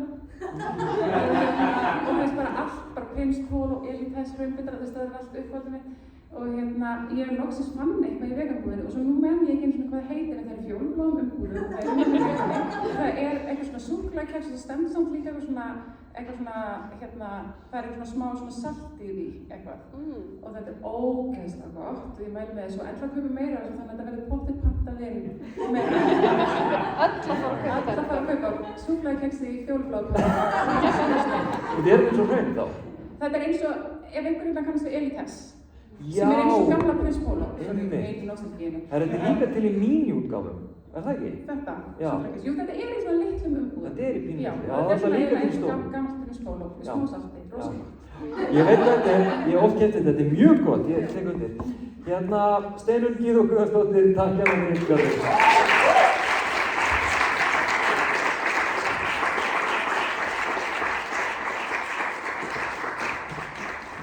Þá er það síðasti en alls ekki sísti viðmælendur okkar, það er Gunnar Theodór. Ég ætla að biðja Gunnar Theodór að koma.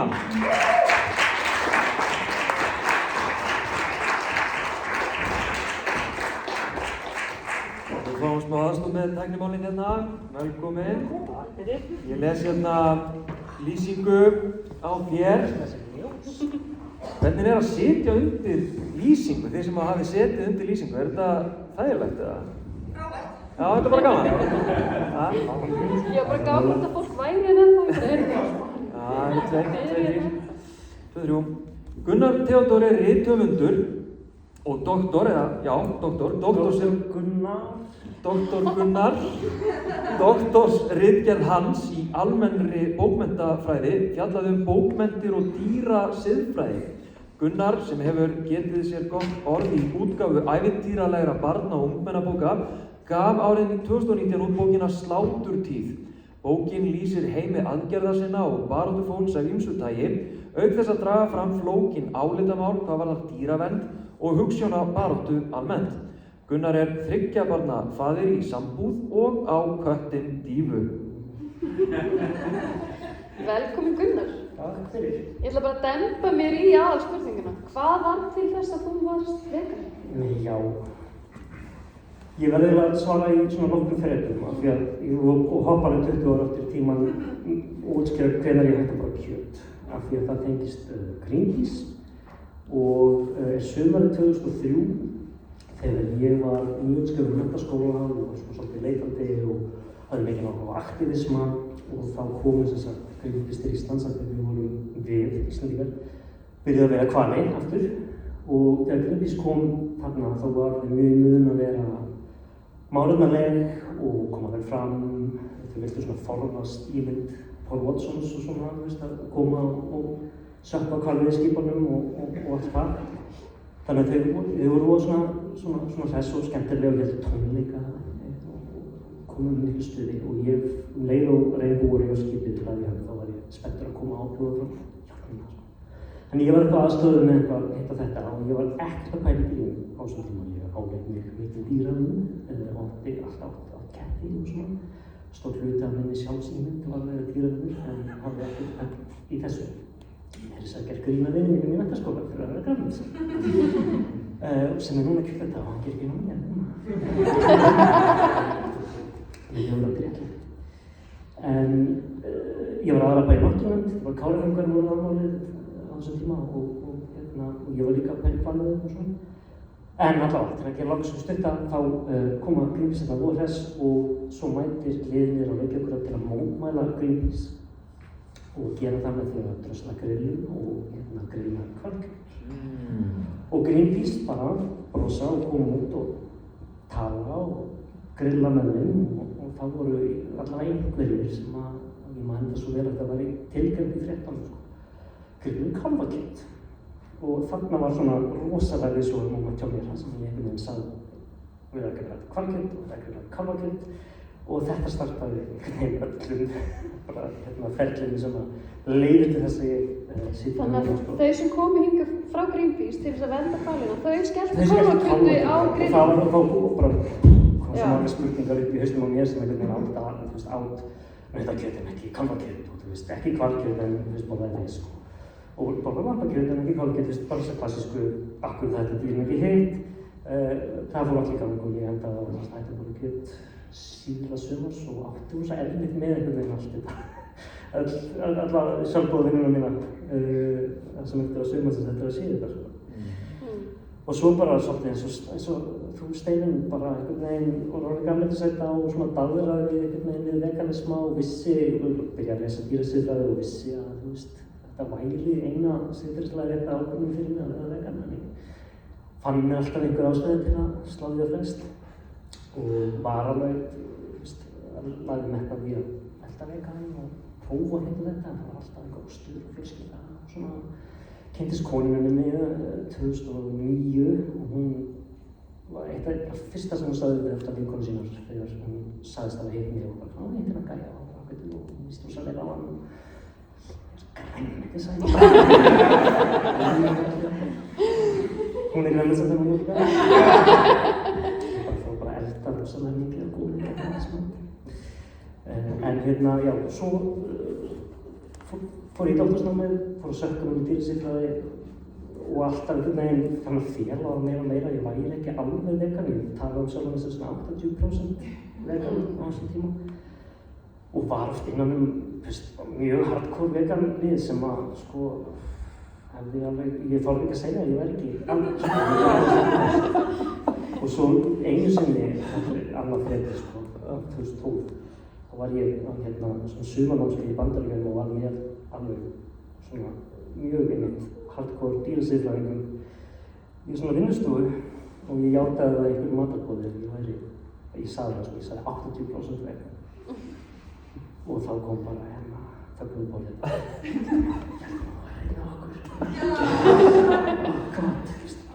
og svo kom ég fyrst og svo kom ég og já, veist, ég fræðaði mínu fyrir í svona 80% tímans og það svona lína sem satt í mér alltaf en samt held að vera að slá þess á flest tíminn er verið. Nei. Samtök doktorsnáminu og öll þessu svona dýrasiðfræðivinnu og ég fór í ferðalagi heim Holland að rannsaka eitthvað svona aktivista kultúr og kynntist rosa mikið af fólki. Samtlega því öllu þá fór ég að nefna þessa skáldsögu og þá fór ég að gera karakter sem heit Solveig sem er þessi aktivisti sem verið að leita í bókinni og hann var algjörlega hardcore við það. Og eftir því sem ég kom svona nær því að þessi bókin var veruleika og Solveig var búin með henni haustum í nokkur ár, þá bara var ég að taka þessi 20% annað, sko. Þú tókst Solveig inn í þig? Hún var bara alveg rödd í haustum á mér, ég vissi þessi bók kæmi út og ég var ekki að 100% ég gæti ekki gefið þessi bók út, sko. Þannig að það var 2018, það kom í 2018.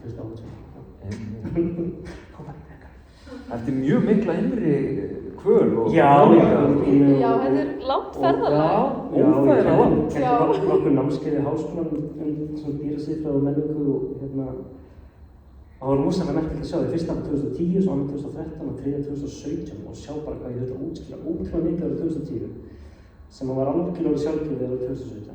Árið 2010 þá sýndi ég alls konar bíómyndir sem teknist dýrum og hluti á kursunum og ég var mjög seint í kursunum, ég sýndi Earthlings og ég sendi svona 10 aðvörunarposta á undan bara svona svo fólk vissi að það fara að ganga að horfa á þessa mynd og samt bara, ég grætti svo marga nemendur með sýnilega, fólk vissi ekki hvað var að horfa á, það var ennþá svo svo strax einhvern veginn, bara 3 mánuðir seinna bara, fólk var miklu meðvitaðra aðstöðu dýra, sko. Ég frétti mitt af þessari sýningu bara löngu seinna og Guðrún Eggertsson sagði mér frá þessu. Þetta er djúp áhrif á hann. Minn stóri svona ístöðaki út í samfélagsins sem Gunnar segist hann að heila við veiklandan námskeið. Þannig að þú veist ekki fullgreifið það. Já, vegna þess að þú sýndir þessa mynd og sjokkeraði þína nemendur þá allavega var Guðrún vegan. Ég er sem að sýna saman hættu saman, sko. Ég sýndi það ekki aftur, samt eftir það, sko.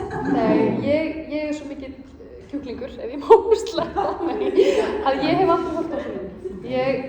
Við sýndum Dominion hérna árið, hvað var 2018, þá buðum við semst inn á Dominion sýningu og ég kom mér undan því að horfa á myndina með því að vera bara fram í andir og taka móti fólki eins og kom grátandi út og hugga það. Út af því að ég get ekki horft á það. Ég bara var ákvað að vera vegan án þess að sjá það. En myndirðu segja að, þú veist, svona sjokkfaktor geti stuðlað að því að fólk verður vegan eða hvaða svona leið myndir þú kannski ráðleggja fólki að taka? Eða er að gæla við þetta?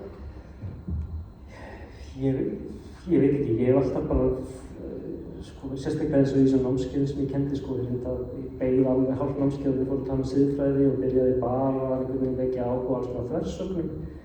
Ég byrjar á að benda á ótal þversagnir í samband okkar við dýri og byrja bara svona einhvern veginn að draga það fram á einhvern veginn svona áhugaverðan hátt og þá byrjar fólk að hugsa það meira sjálft og finnur þá svona sína leið alveg, sko, sjálft. Og finnst það uppgötvað á einn forsöndi. Ég held að hann hjálpi til við að svona, ég veit, bara gæludýr er svona einfaldasta dæmi þversögn, sko, bara hvernig við komum fram með ég finnst alltaf þessu gæludýr séu svona litlir, svona, litlir guðir sem við, sko, dýrkum að vera öllum heimum einhvern veginn fólkmann frá einhvern tjálfinn, sko. Gæludýr veit ég að er oft svona gott fyrsta skref. Já, þú tengir við þau og þú tengir leið við önnur dýr. Brúar þetta bil, sko. Rosa mikið af aktivism snýst þetta brúa þessi bil að fatta það að ást á eitthvað eitt dýr sem þú ert með þegar með, sko, að hinn er ekki öðruvísi. En það er náttúrulega ofsalega erfitt að kljást við þessa miklu hefði, sko, sem er að bakið í að við flokkum við svona dýr.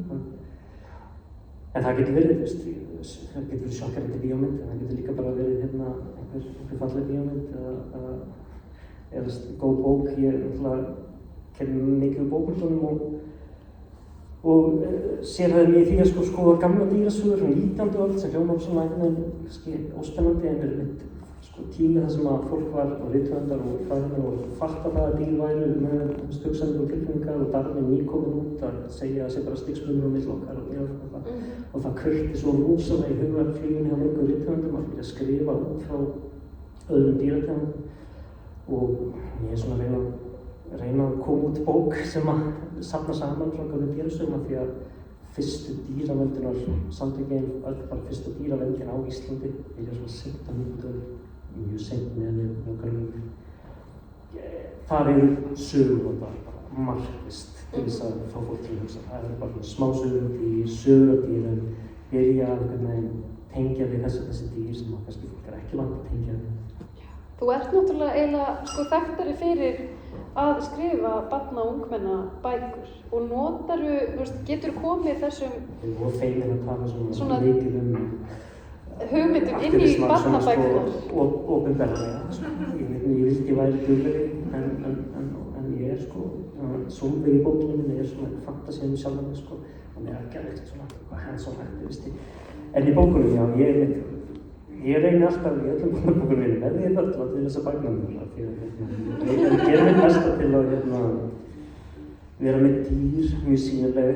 Þú voru að tala um með markaðsfræðina og bara að vera með, droppa inn, taka upp kjörmáltíð, ég vil sé hvað setja inn í grænkeralífsstíl. Það aldrei neitt sem bóla kjút í bókunum mínum nema að sé eitthvað hræðilegt að gerast. Vondi kallinn að fá sér stökk.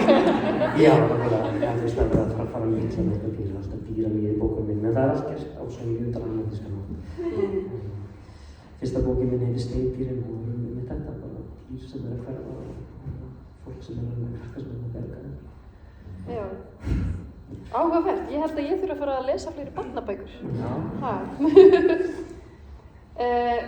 Það búið að pota í mig að við sem að verða búið með tímann, sem bara leiðilegt af því að ég gæti verið lengur að spjalla. Má það spyrja eitthvað einnar eða tveir spurningum? Já, þú svaraði náttúrulega 7 spurningum. Þú svaraði allir listanum mínum bara og ég finnst það frábæri viðmælendur sem að þarf ekki eins og að grípa fram ykkur, Nema til þess að segir okkur hver uppáhalds skyndibitið.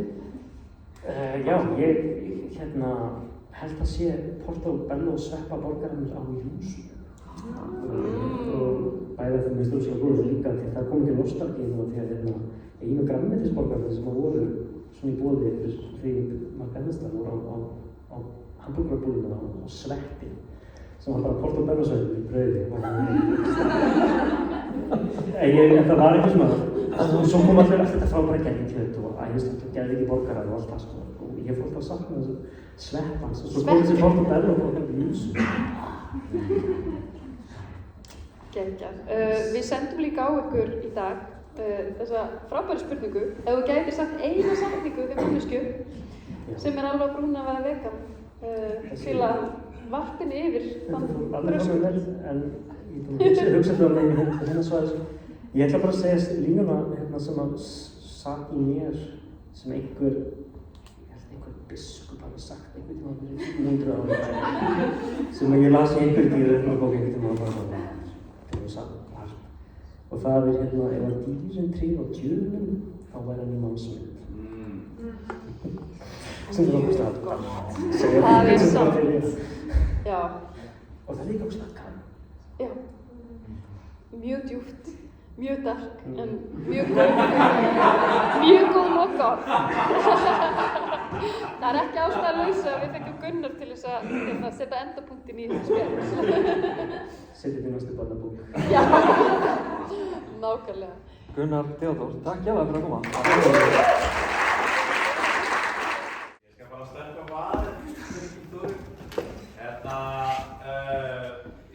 Þegar ég er að reyna að sækja í annan meðalveg minn í veganisman, hvort finnst ykkur betra að koma með svona mjúka, þegar ekki er víst við því, svona laumu veganismi, eða eitthvað svona sem að smettar þau í trínin og bara svona nei, bjóst ekki við þessu, hvað finnst ykkur betra í því skilni?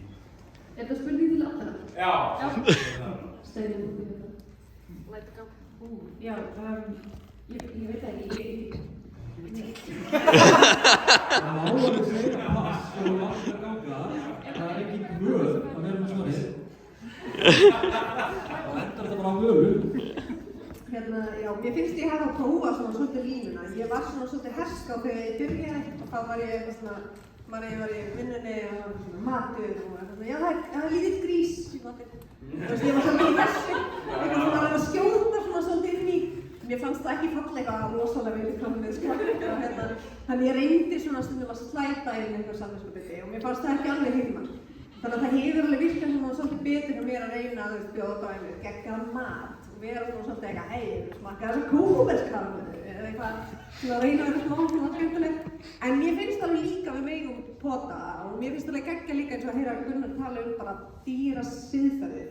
Mér finnst við ekki tala nóg mikið það og þetta er svona subject sem við erum held ég flest svona pínur hrætt við af því að þetta er óþægilegt fyrir vorum öll þarna. Þannig að já, ég held að svona ljúft pot með smá herska og aktivisma inn á milli sé málið, sko.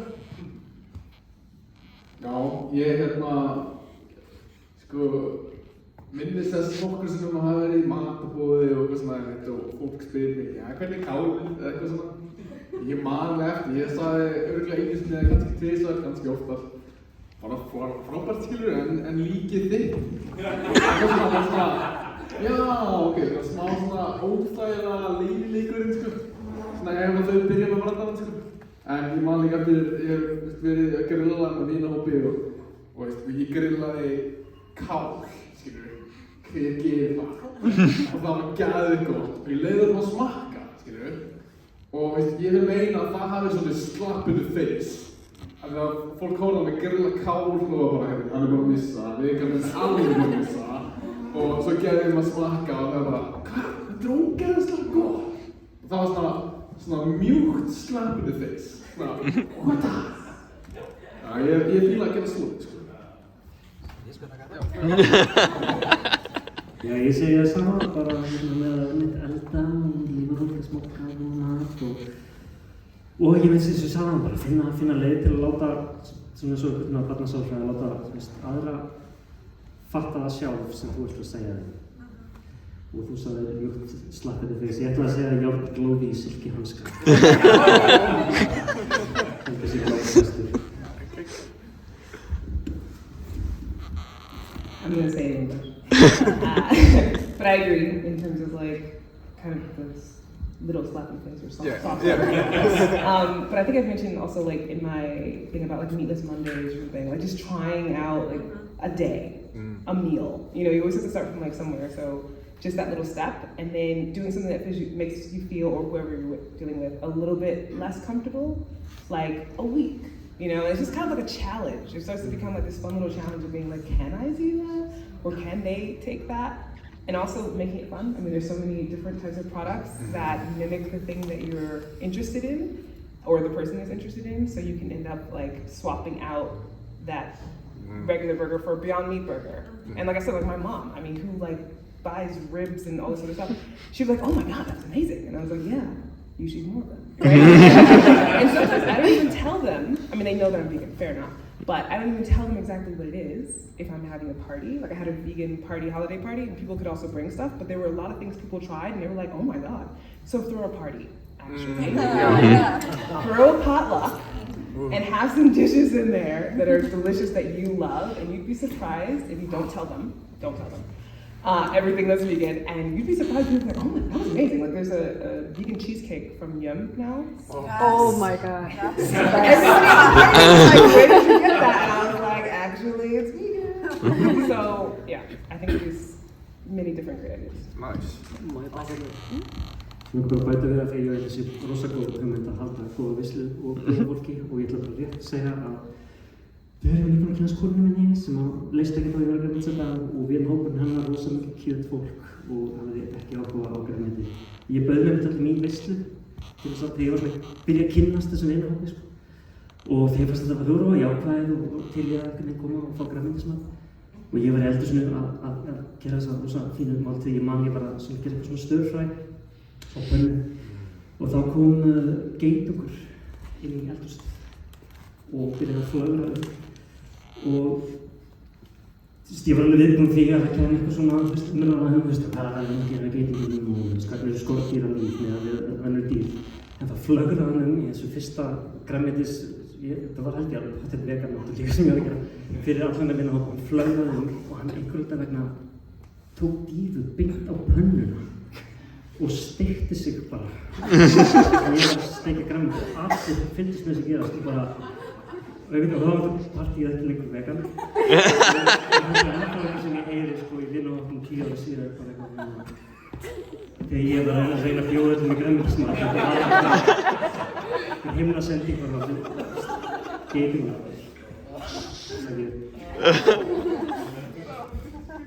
Takk fyrir þetta. Eru fleiri einhverju spurningar? Skal við segja 1, 2 viðbót? Mig langar að spyrja, fólk sem með kísa eða hunda, þið að gefa þeim vegan mat? Eða hvað? Það ekki gefa vegan mat, hvernig líður ykkar þegar þið gefa eitthvað? Ég ætla að segja spurninguna út af því að við erum að taka upp. Þeir sem eru með ketti og hunda, eru þið með þau á veganfæði eða hvernig líður ykkur með það ef þið eru að gefa þau kjötfæði? I mean, I used to have cats back but for cats, like they can't be vegan. So you have to feed them some sort of meat. So, I mean, that's just, don't have a cat if you don't feel comfortable doing that, I would say. For dogs, they can, but I think it also, breed-wise, you might have to just be careful. But for dogs, as far as I'm aware, they can be vegan, so.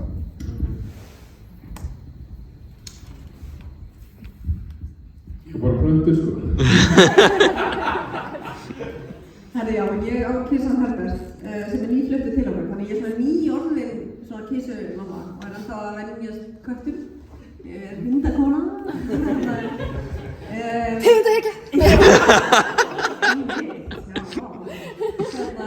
Já, Herbert nýfluttur til okkar og hann borðaði veitt eins og hún sagði kjötfæði af því að kettir verða þess að fá svona tárín í sig sem ekki enda þetta búið til plöntuformi. Þannig að hann á kjötfæði og ég hef alveg velt þessu fyrir mér af því að ég vann einu sinni í dýrabúð og þannig ég hef alveg keypt mér viðbjóð sem í dýramatnum sko og svona sérstaklega ef hann keyptur í Hagkaup eða Krónunni eða eitthvað svona. Mér finnst þetta alveg pínu erfitt sko. Ég hef svona sko sorglega og það jákvæða að kattamatur og bara dýrafæðan búið til úr viðbjóði sko. Þetta eru goggar, þetta eru fæturnir, þetta oft sko roadkill. Þannig að ég mæla með því að fólk skoði hans hvað dýraformi sinna þegar þið geti varð miklu betra. Með hunda, þá var ég með hund sem var líka mjög gamall og svona svolítið sjúklingur. Þannig ég gæti ekki farið með henni alveg veganfæði en ég var búin að minnka rosalega mikið sko, kjötmagnið versus síðan allt grænmetið og allt svoleiðis. Þannig ég svona reyndi aðeins að redda mér þar. En ég mæli með, hundar geta algjörlega verið vegan og það ekkert mál að þú ert með heilsuhraustan hund, þá mæli ég ótrúlega mikið með þessu og ég hlakka eiginlega bara til að prófa þetta aftur. Ég held að sé dýraverslun, dýrabær, shoutout, sem selur vegan bara hundamat. Ég hef tengt þeim en bara veit að þetta er hægt og þetta er ekki það mikið mál fyrir hunda. Þannig að mæli með. Já, hund. Hún heitir Gyða. Hún það besta. Nei, dóttar er það besta. Vigdís var ok. Vigdís? Nei, hún hefur spurt í þessu spurningu í dag. Ég hugsaði, já, þetta er svona, virkilega góð spurning og ég veit að eitthvað bráðlega leiðir í veganbúðinni. Það sagði hann við 10 mínútur eftir mig bara og var alltaf að segja þetta er að koma og ég var að tala við þig og annars var líka að meira veganfæði. Við höfum reynt á þess að finna og já, þannig að ég var ekki til að transitiona og pröfa að sjá bara hvernig hundina hvernig. Þegar við mótum vegan, þetta er svona öðruvísi að þetta er þá dýr sem getur ekki sagt neitt og tala bara í fokkaninu þetta er viðbjóður, þetta sem fyrir að voru hvað sem þannig að þessi spætt fyrir að vera. Tóki? Next.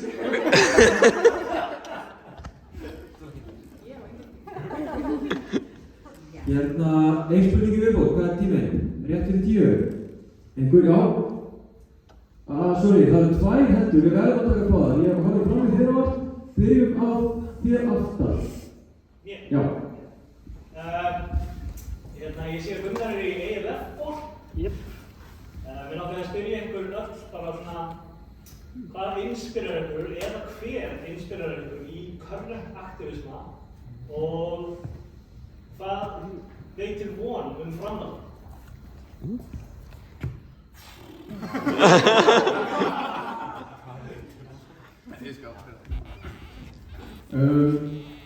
Sko, það sem að veitir mér innblástur sko,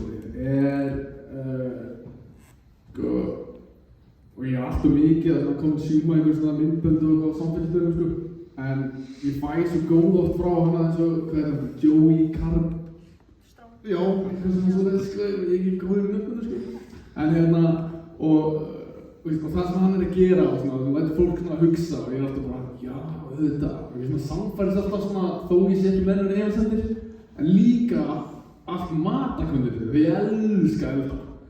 Og allt matakvöndið sem ég sé, ég er bara, wow, hvaða galdrar eru þetta? Og var eins og áður tíma vegna, hataði ég blómkál, ég hataði blómkál af bara ílsku. Og bara, ef það blómkál ekki að mat, ég bara, oi, nei. Og svo bara 3 mánuði inn, þá sá ég einhvern gera blómkál og vængja á Instagram og ég bara, oi. En ég bara ákvað að gera það. Og það var geðveikt. Ég bara, ha? Þannig að sjá svona content á Instagram þess að ég bara, wow, þá einhvern að hugsa, what the hell, hvað er þetta? Og prófa það. Og veist, það gefur von að þessu mikið af svoleiðis fólki gangi úti. Já, sko fyrst ætlaði að segja, ég var bara, þegar COVID byrjaði þá síðan þá hef ég verið óslega lítið að samfélagsmiðlum og þurfti eiginlega líka bara svona hvert út sem er galið, svona mjúta alls konar regar þar sem ég var að fara á því ég bara eitt myndband á daginn minn ónýtt. Það er ég horfa eitt myndband, það er tjáningar eitthvað. Saman tíma þá opnaði líka gluggar mikið svona, ég er uppið á það kringum okkur, vinar okkar og bara svona sérstaklega vinnum í tónlistarbransanum bara eftir COVID kom, hvernig allt lokast og við vorum ekki að spila, vorum ekki með þetta útrás, vorum ekki að tekið frá okkur eitthvað svona, já, einhvers konar svona andlega útrás og bara það, svona community, svona tilfinningar við verðum saman, það fyndna er að það sem gerist þá var margir fólk svona í sjálfskoðun átti að sá og löngu orðin börn átti eða eitthvað svona. Og svarið mitt, það er kannski flókið svar eða djúpt svar en það er bara að með því að þú veist, pæla minna, þú veist, út og pæla minna inn þá átti að maður meira að sjá meira á hvernig þetta er allt tengt og ég man að það var geggjað viðtal sem þú tókst þér saman hérna vegna og þið einmitt að ræða það að þetta er allt tengt, feminisma bara allt, þetta er allt við erum allt tengt og þetta er í raunin alltaf saman, skiljið, og það sem ég finnst þáttum bara, ok, það er innblást út allt, það er ekki bara svona ein mannski eða eitt vegan channel eða eitthvað, það er bara svona þetta er allt tengt við og ég er miklu meira bjartsýn í dag en ég var fyrir 5 árum, bara því ég veit að það er allir reyna að gera sitt besta og það mun koma í bara þess að nýja kynnstöðuleika sem kom upp, það er bara, já, mánu bara að vera tíma. En ég er mega bjartsýn, þannig ég sé fólk er bara, þetta er bara geggjað hvað er að gerast og hvað fólk eins og þið eru að velja svona one path, þú veist, það er þú að gera þetta þannig, þið að gera, það er bara tengist, það er bara magnað, maður er alltaf læri gangið. Takk fyrir mig. Leikur bæta við? Já,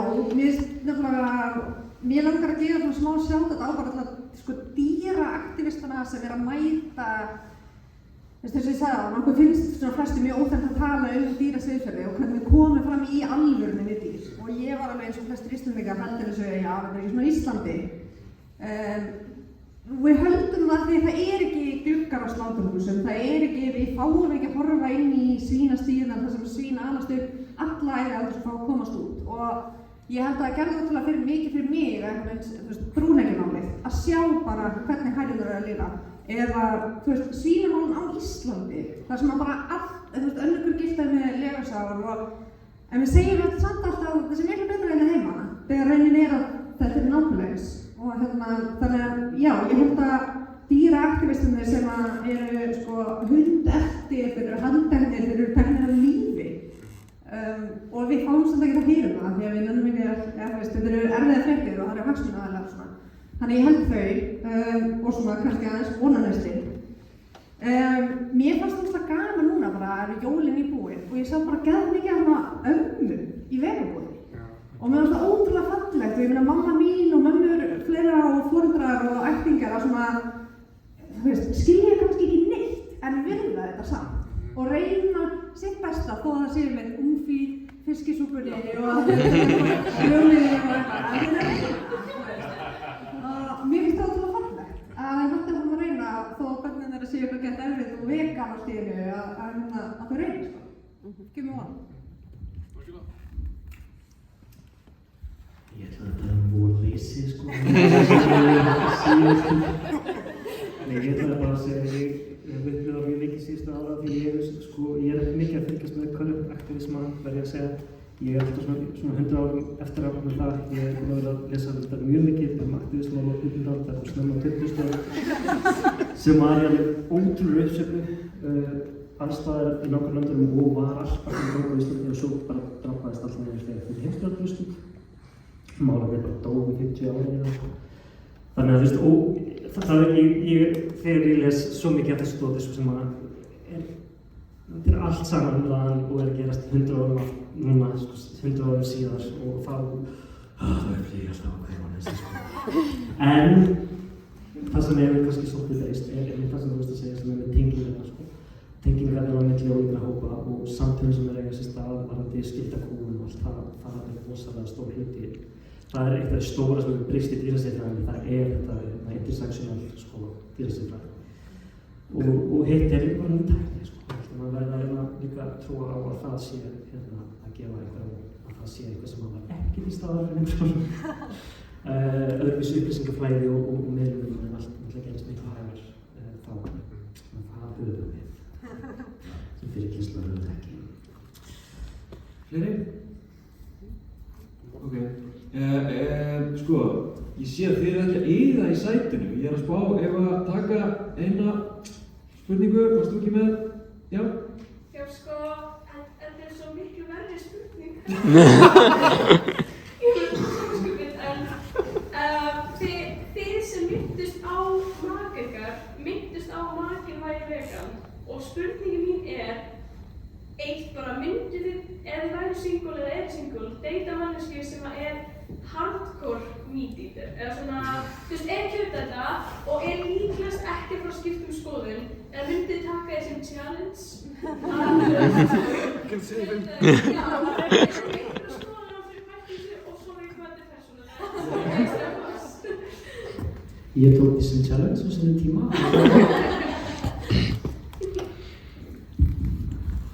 I personally just live the example, if that makes sense.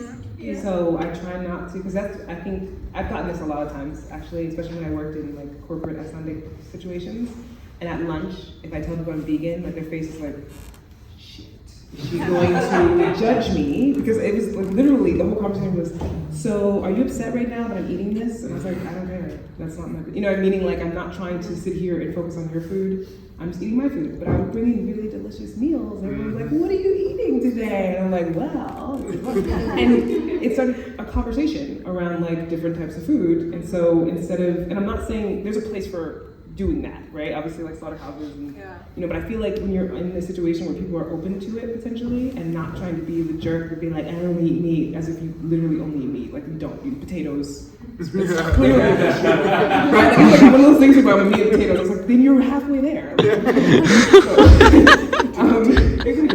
So just having that conversation and then also kind of like the party thing I talked about, right? Like I had a potluck and people could bring their own dishes. But they ate a lot of vegan food that night. And so it was just a way of opening up the possibility of what's there, and people felt a lot more like it was welcoming and more interesting for them than me forcing their hand or shaming them.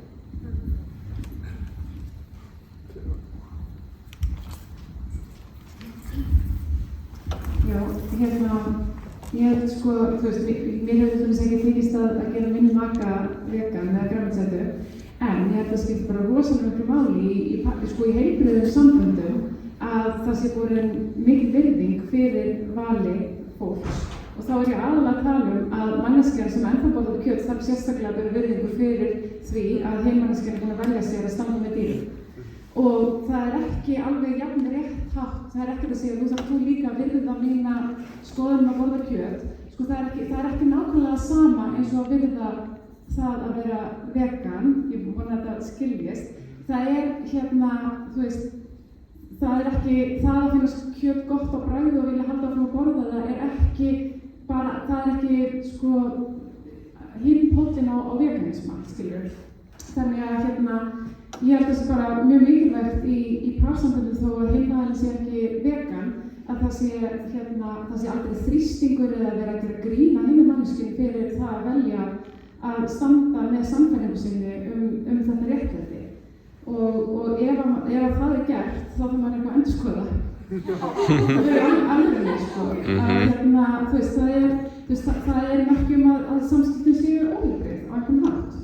Og þannig að því að fyrir flest okkar sem eru vegan þá er þetta djúpstæð sannfæring sem við höfum og það er ekki alveg eðlilegt að gera grín af því eða gera lítið úr því með einhverjum hætti á manneskjum sem stendur mann næst.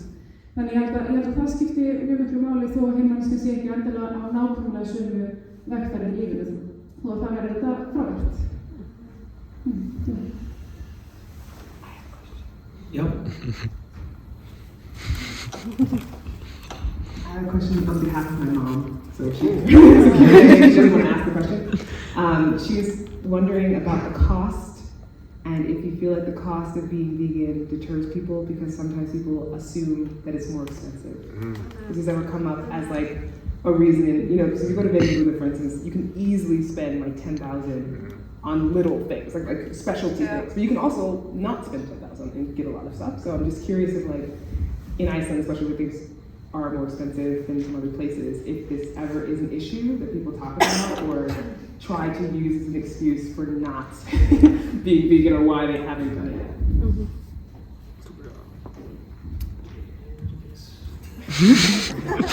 Yeah, I'll answer this in English, of course, since you asked. I have a big family in army, and they often say, like, isn't it expensive? And I'm like, what? Like, how expensive is meat? How expensive is cheese? Especially here in Iceland, but my family, like, sometimes goes shopping with them in Veganbúðin, and they're like, they're so surprised how cheap it is. Like, you're buying kind of essentials, and they're like, oh, what? Is that it? Oh. But of course, you can spend like a fortune on all kinds of specialty products, but you can also do that with, non-vegan things. So, but I think the main materials, the main ingredients are mostly, for the protein and everything like that, it's mostly cheapest as vegan, not for animals. Yeah, so I think this question is I kind of remember when I first started off as vegan, and then I started my first job as a vegan person, and I was kind of hiding at first because I didn't want them to like label me as the vegan girl. And then it kind of came up, it was like a tech company working in finance. So this one day they were like, oh yeah, we're writing articles. Don't you want to make an article about like how expensive it is to be vegan? And it was kind of exposing because they were working with like personal finance. So I had to kind of open up my finances and what I was eating.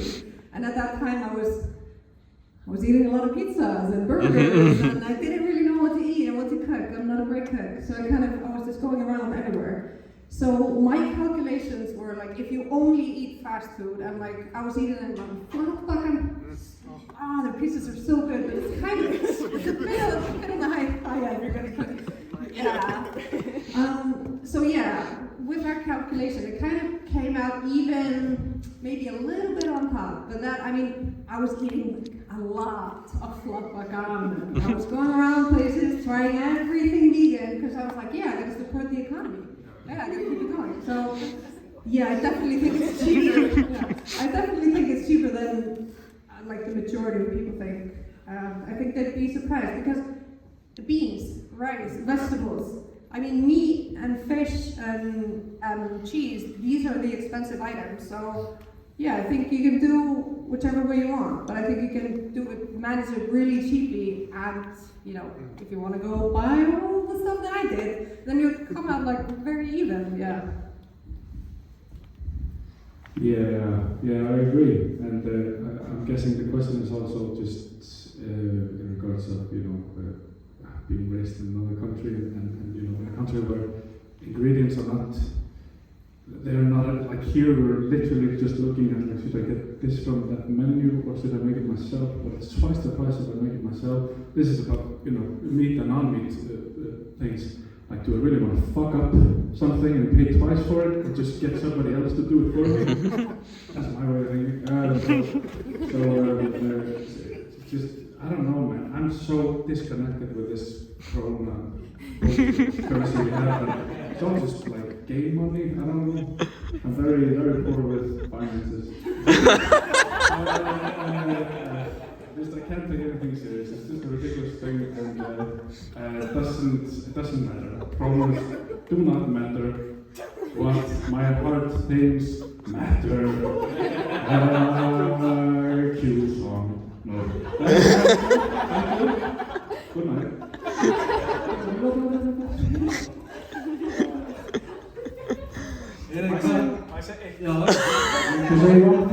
One more thing, nei. Sorry, en ég ætla ofta ógeðslega, sko, ég er búin að hlusta mikið og bara þessi fáskipti þar sem mest reyður, sko, sem ég teki mest við. Þannig að ég er búin að læra hvað fucking málið með, maður að kaupa eitthvað vegan og það að maður að reyna að fá eitthvað vegan köku eins og IKEA í gær, ef maður spyrir það, og það bara að fá eitthvað kirsuber. Það er fucking ber í súkkulaðkökurina. Eða bara, það er einn veganburgari með nachos! What the fuck? Af hverju er bara venjulega? Trúnó til það, ok. Við erum saman á þessum akkurismað. Valhall, viltu spyrja eða? Já, ég ætla að stela hérna síðustu spurningunni af því að mér var bent á það að við hefum gleymt einni spurningu. Nú? Já, einni mjög mikilvægri spurningu og hún beinist til hennar Evu. Við gleymdum að spyrja hana. Hvað hún myndi segja við mannski sem er alveg brúnin að það vega? Hvað er yfir brúnina? Herru, já. Sko, það sem ég hefði viljað einhvern veginn setja sig var bara, þetta verður alltaf lægi. Bara, láttu bara vaða og gerðu bara mistök. Það er engin vegan lögga sem er eitthvað svona, þú sagðist vera vegan, hvað er þetta sem þú borðar, hvað er stofniðinni, hvað er kremnotaður í morgun. Það er engin að spá í þig og ef ykkur er að spá í þig, ekki spá í þeim. Það verður alltaf lægi, þetta er eitthvað svona erfitt. Hvað þá, fokkin Íslandi sko, við erum með veganbúðina, þetta er stærsta veganbúð í heimi, það vissu það ekki. Það geggja nótur, bara go for it sko. Geggjað.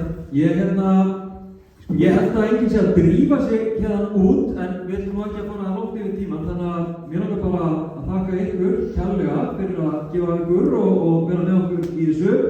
Þakka ykkur kærlega fyrir að koma og vonaði sér með okkur í þessari vegferð. Er eitthvað svona sem ég þarf að taka fram á lokum sem ég er að gleyma?